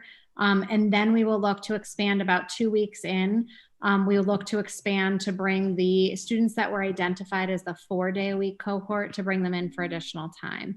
The reason behind this is to make sure that we are ensuring, strict guidance, or we're following strict guidelines regarding the cohorting model. The other difference is at the preschool level. We will bring in our students into 4 cohorts. So there will be a morning and afternoon cohort each day, and then a Monday, Tuesday cohort, and a Thursday, Friday cohort. And that is to keep the class sizes extremely small at that level to ensure safety. So I think other than Rich, I mean, I think we have a comprehensive plan, and yet I'm sure there's some hiccups that we're going to have to remedy. But I think we're as ready as we're going to be. We've looked at the classrooms. I am told that the most important mitigation strategy, make sure everybody's wearing their masks. That is number uno in terms of prevention, and then the social distancing part as well. And to minimize or eliminate the gathering of together. So we're doing all of that, but we'll see how it works. I think some parents will get some late calls, but as Kim just said, if we open up on a morning and we're going to be 8 or 9 teachers short, we're going to open up and figure out how to do it, because we can't just turn the kids around and send them back. So that's why we're going to try to make that decision the night before. I have nothing else, and I'll just ask my team if you have anything. If not, I got to give a shout out to Kim and her staff. I received something today which I found very moving for me. I'm hearing some of these anecdotal stories about why folks can come in, and they are very heavy, very deep, and very sad. And I keep getting this notice that there is a heart in the human resource department, listening and helping and working through and advising and going over way beyond just the mundane about what our procedures are. And that's from all of her staff. So Kim, I got to thank you and your staff publicly for doing that. Treating our faculty and staff with respect, particularly at this time when everybody is so tense and filled with anxiety, and rightfully so. So thank you very much. But thank you, Madam Chair. That's all I have. Thank you, Dr. Sarah. Before we move on, our board members, are there any questions that they would like to ask Dr. Sarah or Kim about the reopening? Amy? Well, you're all doing an amazing job. And yet I was wondering this week, we're wondering about when will we be able to come into Beaverbrook as the board and meet in that huge room? I think right now, as I said before, we're asking for folks not to convene. Right. To give us some time. So I think Gladys was going to deal with that. We intend on being in terms of working for us. But as the board, I'm not sure if you want to, wait till the first part, let us open up and then see what happens the first meeting in February. May be a good target for you to think about. But that's something the board should decide. What we have been following, Amy, has been what the city council's been doing. So I mean, that's sort of been our MO. But right now there is a chance for, as you know, a hybrid possibility, and I think that's a conversation you guys should have. But certainly by that time it may be appropriate for you to do. Okay. Could I sort of dive in, Dr. Sarah? Kim, could you go through the protocol for us really going back into the building and what needs to be done before? We just can't say, okay, Monday we're going to go back into Beaverbrook. There are some things that have to come into play before we can even go back into the building. Right. So I'll start, and maybe Courtney can also chime in terms of that.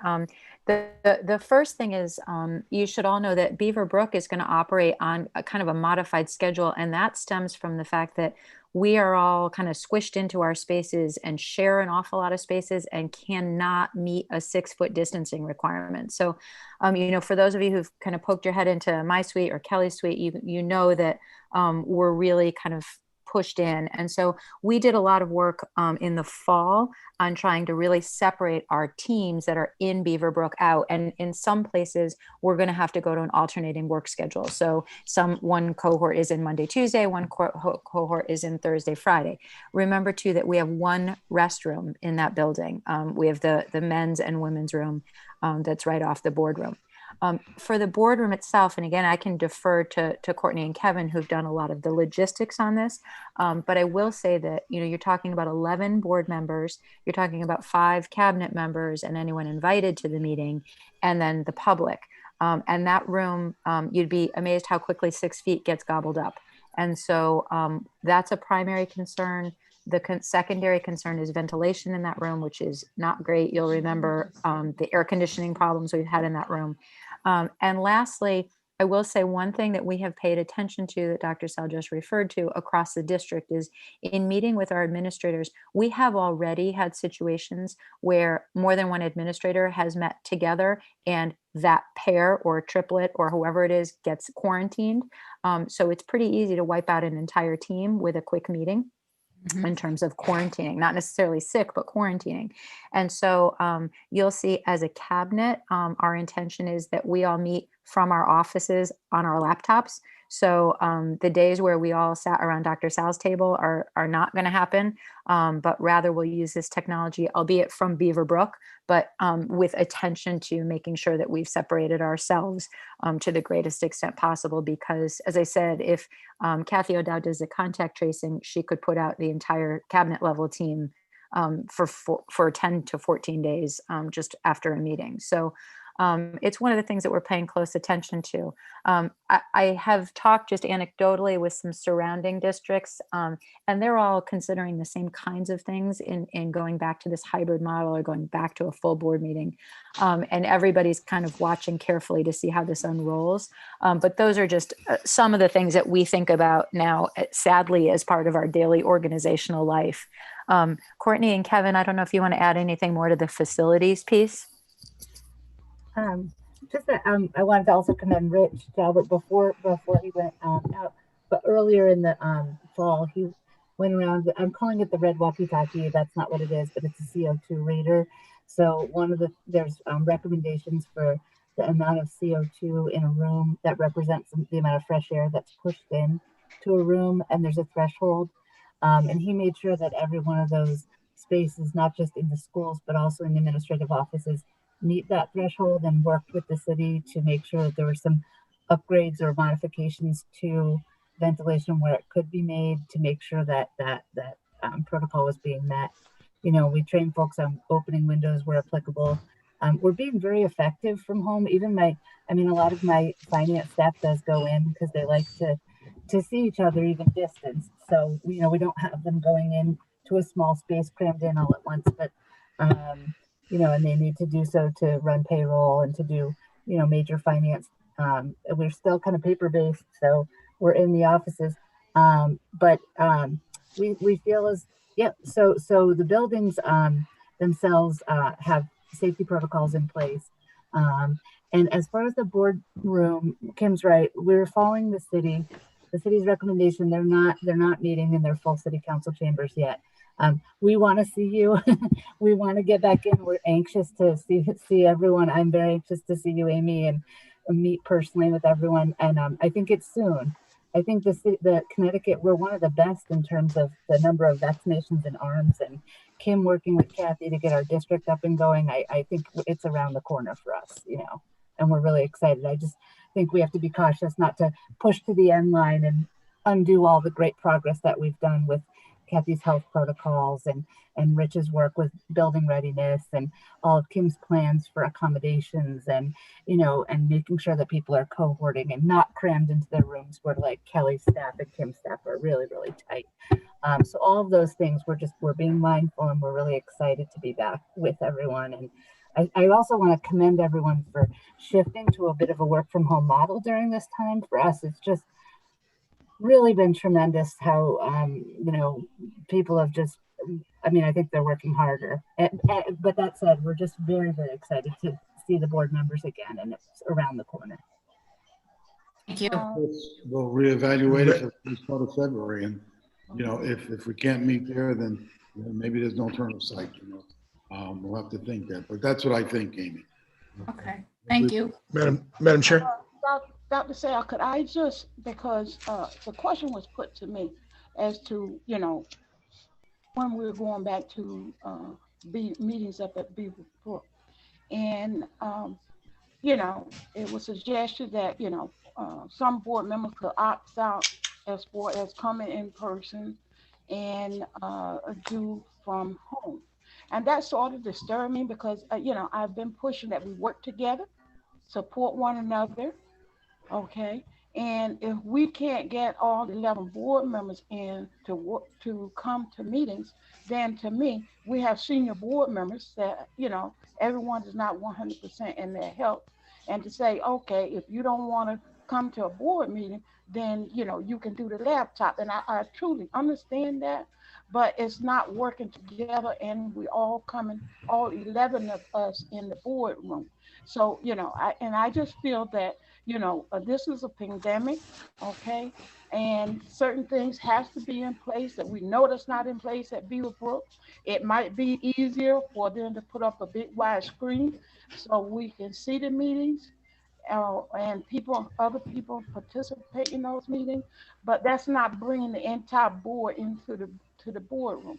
So my suggestion was, and it still might be that, is that we look at the last meeting in February or the first week and the next board meeting in February to discuss this a little bit further. And it's still on the agenda, about discussing. But, I'm looking at it, and some might say, no, we're not dividing each other, but yes, we are, because we do have senior members that cannot come, or would say, no, I'm not going to a full board meeting. So we're going to have 4 board members or 5 or whoever at the meetings, and then we're going to have the rest on laptops. And I'm not comfortable with that. Okay.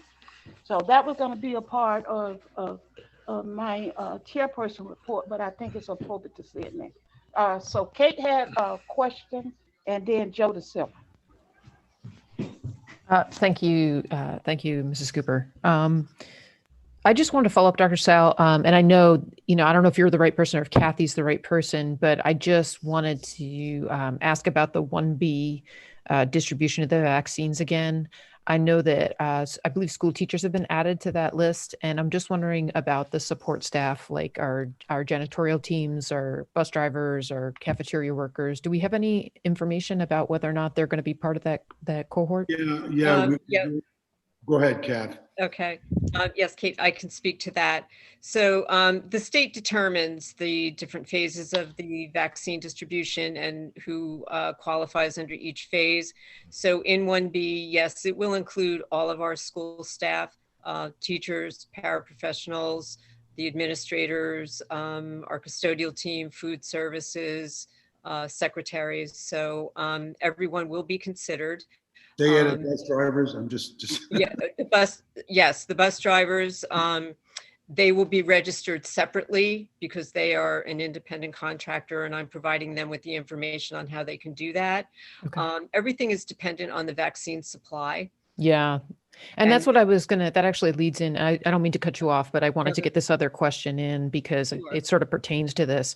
Okay. I'm just wondering what the district plan is as far as trying to make sure people are vaccinated. And I think that this is a tough one because I know that not everyone is feeling very comfortable about it. And obviously that presents some level of obstacle for us if, all these folks are going to be in the same building. So sure. We can't mandate the vaccine. We're not permitted to do that. We do encourage that everyone who is eligible receive it. Certainly if people have concerns, they should be discussing that with their healthcare provider. And what we will do, everyone will be uploaded into the system, into the VAM system. So everyone will get the invitation, and then it will be their personal decision as to whether or not they choose to have the vaccine. It's highly encouraged, but again, it's not something we can mandate. And I assume that they would go to their provider or to a community provider, that we're not, it's not being organized and orchestrated by our For district, the vaccine? right? Yeah. Oh, no. So when they receive the invitation, we're working right now with the health department, and we will also be collaborating with CIFIC. But when they receive the invitation, the locations where the vaccine is offered, the individual physicians don't have the vaccine right now. So currently we're running a clinic out of Rogers Park, And we've been doing that since December 28th. The health department has been doing that. So when they get the invitation, they register for an account, they select the location, the times and days of the clinic, and the appointments available are come up on the screen. They select one, they're given a confirmation, and then they go and they present that confirmation and they'll receive the vaccine. Okay, And great. it does not have to be in Danbury. It could be in No. Woodbury, or it could be No, anywhere. I mean, we are, we've been working very closely with Kara. We are encouraging our staff, to get it through Rogers Park. That's, readily available, and Civic. But yes, there are other options. Okay, thank you so much. Sure. I guess, Kate, the interesting part would be, I'm making a sign across it, when we all get vaccinated, and we're ready to come back, because, other than those that are on DL, and the state made a decision how long they need to be out, and then the rubber will hit the road regarding those that haven't. What I've heard so far is the districts that have done some surveying, they have up to 75–80% of the folks that are wanting to be vaccinated. So I think it'll be very, very high. That's good news. I mean, especially because even after you receive the vaccination, they still don't have at least what I've been seeing is that they don't have a sense of whether or not people are capable of spreading COVID-19 even after they have the vaccine. So, the mask piece and the social distancing and the hand washing and all that still is going to have to continue until we really can get everybody vaccinated. Yep. That's correct. Thank Kim, you. I don't know if you have anything to add. I know you've been involved in.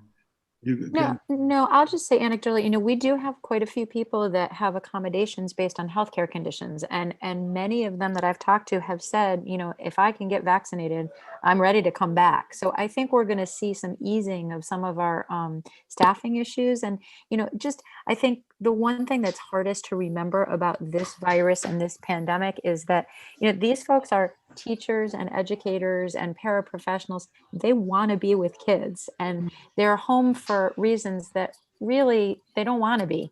And that's one thing that comes through in every single one of them that I talk to. So I think you're going to see that many of them, assuming that their healthcare providers have cleared them for it, you're going to see a lot of people eager to get back to work because they're going to have that level of protection and that level of comfort. So I think we're bound for more optimistic times, honestly. Sounds good to hear. Thank you, Kim. Yeah.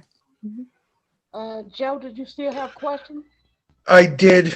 A comment, then a question. I suspect my question will be for Kathy. I'm glad we're going back in a way. I'm also extraordinarily concerned. This is it seems to be an enormous risk. Obviously there are no things in life that come without risk, but when we're discussing mitigation strategies, the inevitability of having to close schools for lack of staff, the risks, the requirement to do accommodations for people, it just seems that this is extraordinarily fraught to be an understatement, especially in light of the fact that Danbury's had somewhere in the vicinity of well over 1,000 cases in the last 3 weeks. And a positivity rate, the state positivity rate was almost 11% yesterday. It's almost 7% today. And Kathy, I know we changed the rules somewhat mind-bogglingly. The feds or the CDC or somebody changed the rules. So the red zone at 25 cases per 100,000 went away. We're 3 times that limit. And now all of a sudden that doesn't seem to matter. What is the thing that matters? What causes us? What happens to cause us to pull the plug if 10, 11% positivity rate and 1,000 cases in 3 weeks isn't that? Okay. Is there something that causes us to pull the plug? Yes. So what the State Department of Health is telling us right now, and again, just moving back to August, even October, I've said before, there was no playbook for this. We have not had the ability to go back and, this is a pandemic, the likes of which we have not seen for over 100 years. We did not have anything to go back on. We could only deal with real-time information. So now we've had information for schools who have been in session since September. Yes, they've had interruptions, they've had closures. And what we're hearing from the state is that the risk for transmission in school is extremely low, even with high community numbers. So what the Department of Public Health is telling us now is that if you can reduce the density in your buildings, which we will do with using the hybrid model, we're not coming back full-time with everyone in person. So by reducing the density in your building, employing those mitigation strategies, even with higher community numbers, they are saying that it's feasible for us to try and return. So we'll continue to look at everything. Certainly, if we started to see that there was spread in school, we would absolutely revisit that immediately. I've had some experience, you know, I'm also responsible for the nursing services in our non-public schools in Danbury. They have been open in person full-time. Yes, they've had interruptions. We have had closures, whether it's due to a positive student, sometimes it's been a positive staff member. And I can tell you that through all of those quarantines, we have never seen another case spread within the school. It's always been from within the community. So that's what's causing the interruptions. It's the community spread. It's not because it's spreading within the schools. So at this point, you know, we're, you know, been out since March. Given all the information we now know, we know more than we did even a month ago. I do feel it's safe for us to try and come back. Thank you. And compliments to everybody in the cabinet and the teachers and everybody who's working so hard to get this off the ground. Madam Chair, one final note about the question about when and where we're meeting. I will note that, as Dr. Sell said, we're following the city council. City Hall's closed. It's not just that the council meets by Zoom. City Hall's closed to the public. It's not open. The state capitol building is closed to the public. It's not open. The Connecticut House of Representatives voted from their offices and were sworn in outside on a freezing cold day last Wednesday. They had fewer people in the hall of the House on opening day than we have on this Board of Education at any one time. So we're a little premature for that. I'd love to go back. We're all politicians. We didn't do this because we don't like people. I'd love to go back, but I don't think this is the time. Thanks, Madam Chair. Thank you. Could I just ask the questions to Kathy or Dr. Sell, whichever one that can answer this? The question is, if once the students go back to school, may it be K-5, middle school, or high school, what happens if a student refuses to wear a mask? Now, I don't know if anyone saw and you know, the little 3-year-old girl that refuses to wear the mask on the plane. So what type of action will be taken, even if it's one time, then it comes back a second time that a student Gladys. Sorry, Gladys, we lost you cut there. out a little bit. The board did adopt the policy, but Kathy, go ahead. I'll let you deal with it. Sure. Yes, we do have a mask policy that the board did adopt, as Dr. Sal said. There are very rare cases where we would consider a mask exemption for a medical condition. And again, that's an extremely rare case. If it's just a matter of a student, again, depending on their age, I'm not going to do this, non-compliant, that may become something that the administrator has to address. We do have some of our special needs children where mask compliance is difficult, but the teachers have been doing a wonderful job with them and working with them and creating lessons on how to wear a mask. So flat out refusal for a student who is certainly capable of wearing a mask is not something that we will be able to tolerate in the schools. And again, those with special needs, we address that individually. Thank you, Kathy. Thank you. Okay. Any other questions from the board members? Yeah, I do. Rachel. Thanks. I just also want to share my opinion about meeting, of the board. I agree with Amy. I think, if our teachers can work together in a hybrid model, it would be, ideal for us to mirror that model and, at least try to meet somewhat. I don't think that it's, not a matter of we're not working together. It's just, to show support for what's happening in our schools. And other boards of ed have been meeting in hybrid fashion for a while now. In addition to that, I just want to say for the reopening,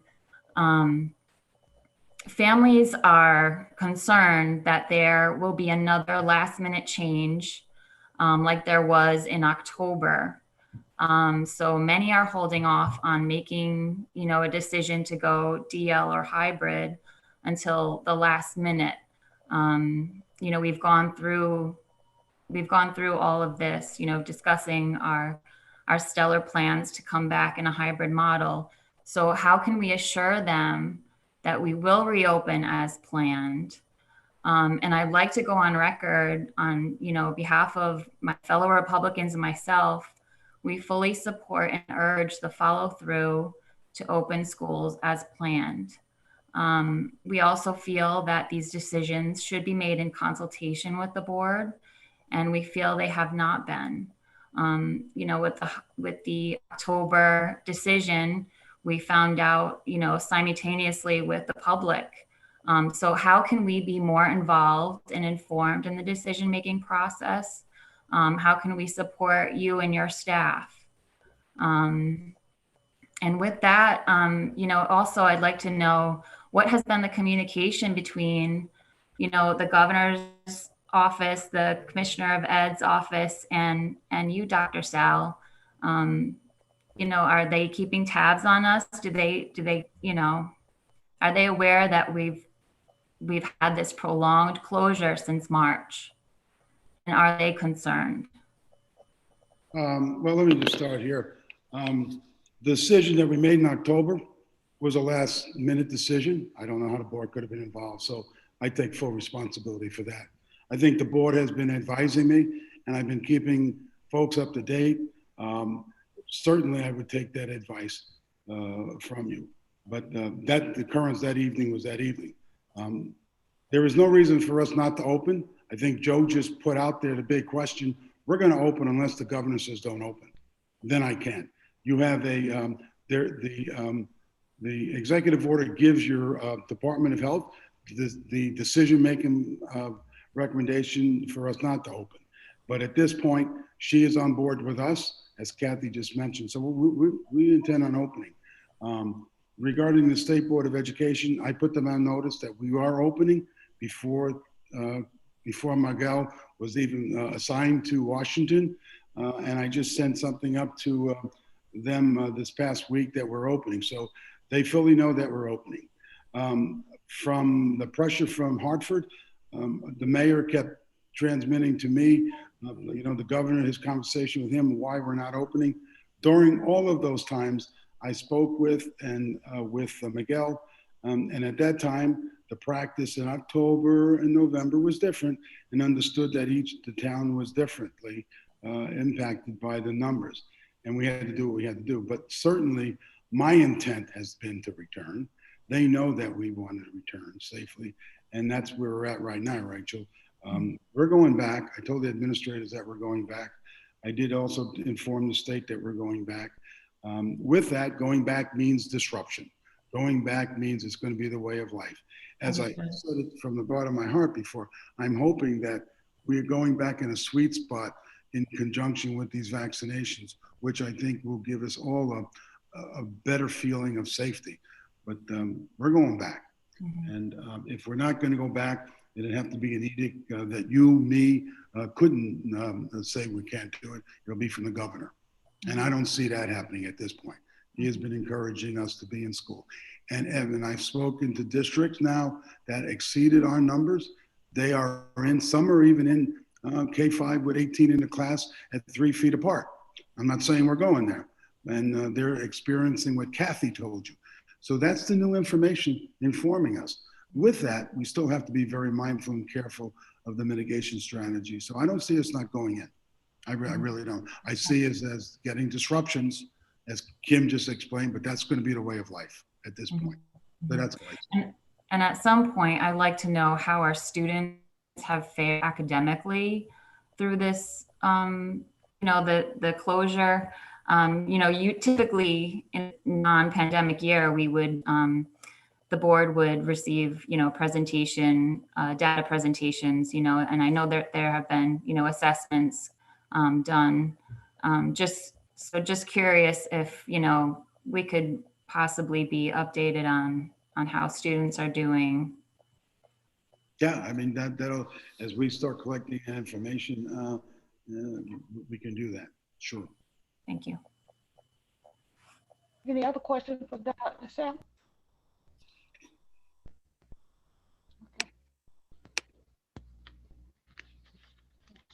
Next thing, are you finished, Dr. Sam? Oh, yes, thank you very much. Okay, no, thank Kathy O'Dowd for always being here to help answer questions that come up. Next thing on the agenda, because we're, getting past 9 o'clock. Next thing on the agenda is the board chairperson report, and you all receive your committee's assignments, and this is not the final draft. If you want to change or want to look at some of the other PTOs and the district committees, and if your name is not where you had put it at, just have Kara put the information in, and we'll finally have this list finalized by the next board meeting. If you want to chair a particular committee, please let Kara know so we can finalize the information by the next board meeting. I certainly would like to thank Kate and Kathy Monero for always working with me when something come up to try to help me put it sort of in alignment so we can put it forth to you. And also Kara, Dr. Sarah Secretary. On Tuesday, Al and myself and Kate attended the workshop for Kate. Al, did you want to speak briefly about the workshop? What do you feel about the workshop? Or he's home? Al? I'm here, Gladys. Okay, Al. I think we are above the curve when it comes to either a united board or the topic of the webinar was civility. Mm-hmm. And I think as a group, we work very well together. We should give me 2 minutes to prepare something formally, but off the top of my head, Gladys, we work well. I realize that we have differences of opinion, but civility is being able to communicate those differences in a positive manner rather than lay it out personal or turn it into a political snowball. And I feel very fortunate to be able to work with this group. And yes, we are a cohort. Thank you. Thank you, Al. And matter of fact, we have another workshop tomorrow afternoon, right? We do. So the second workshop. And finally, I'd just like to say, when we come back to going back to Beaver Brook, and I stated it earlier, we are going to look at February as to if we can go back in person and the necessary items that need to be corrected in order for us to go back to Beaver Brook are in place. I don't have any problem with that. So saying that, along with, I hope by the time we do go back, that everyone has been vaccinated, okay? Gladys, bringing up the topics of vaccination, if I can just go off script a few minutes for one moment. Kara Prunty, how do I sign up? I'm over 68. That's a great question. Meetings again. Okay. So we have a survey on our website right now. Right now it's 75 plus. That's the guidance that we've been given. You can still fill out the survey because I'm sure that that's going to be changing as it has a million times before. So if you fill out that survey, we'll have that information and then we can send you an invite into VAMS.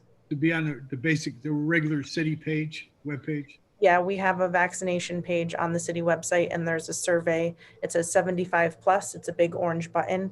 You just click that and fill out the survey. Thank you. I don't want to push 70. I don't want to be quite 75 yet, but. Okay, I'll leave it alone.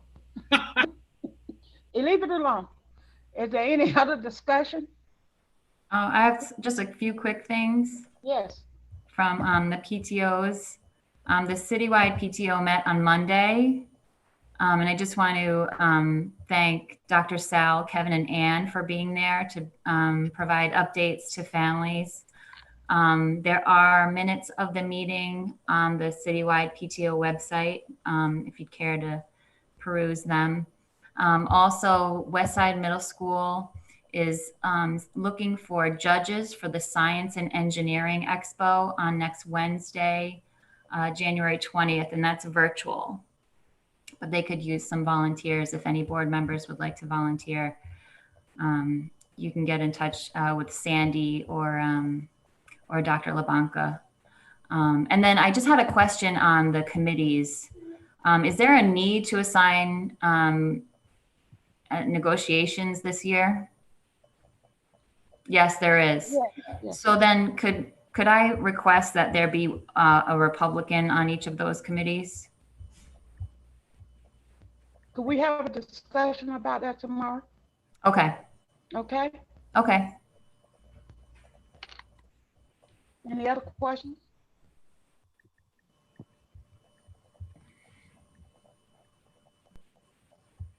Seeing none, I ask the motion to adjourn our meeting. So moved. Moved Second. Okay. Moved. I just got an email from Ann talking about a committee for the matrix and that it was put together and Mr. Cavo appointed, it looks like Mark as the chairman of that committee. So you may read that in the paper. But that's the committee I mentioned before. I'm on it and so is Courtney.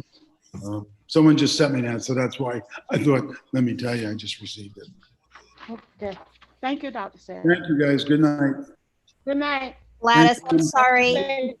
I Bye. did not, guys. Okay, Kate Canetta seconded. Thank you. I was just trying to figure out who seconded that. Thank you. Good night. Good night. Good night, everybody. Happy New Year.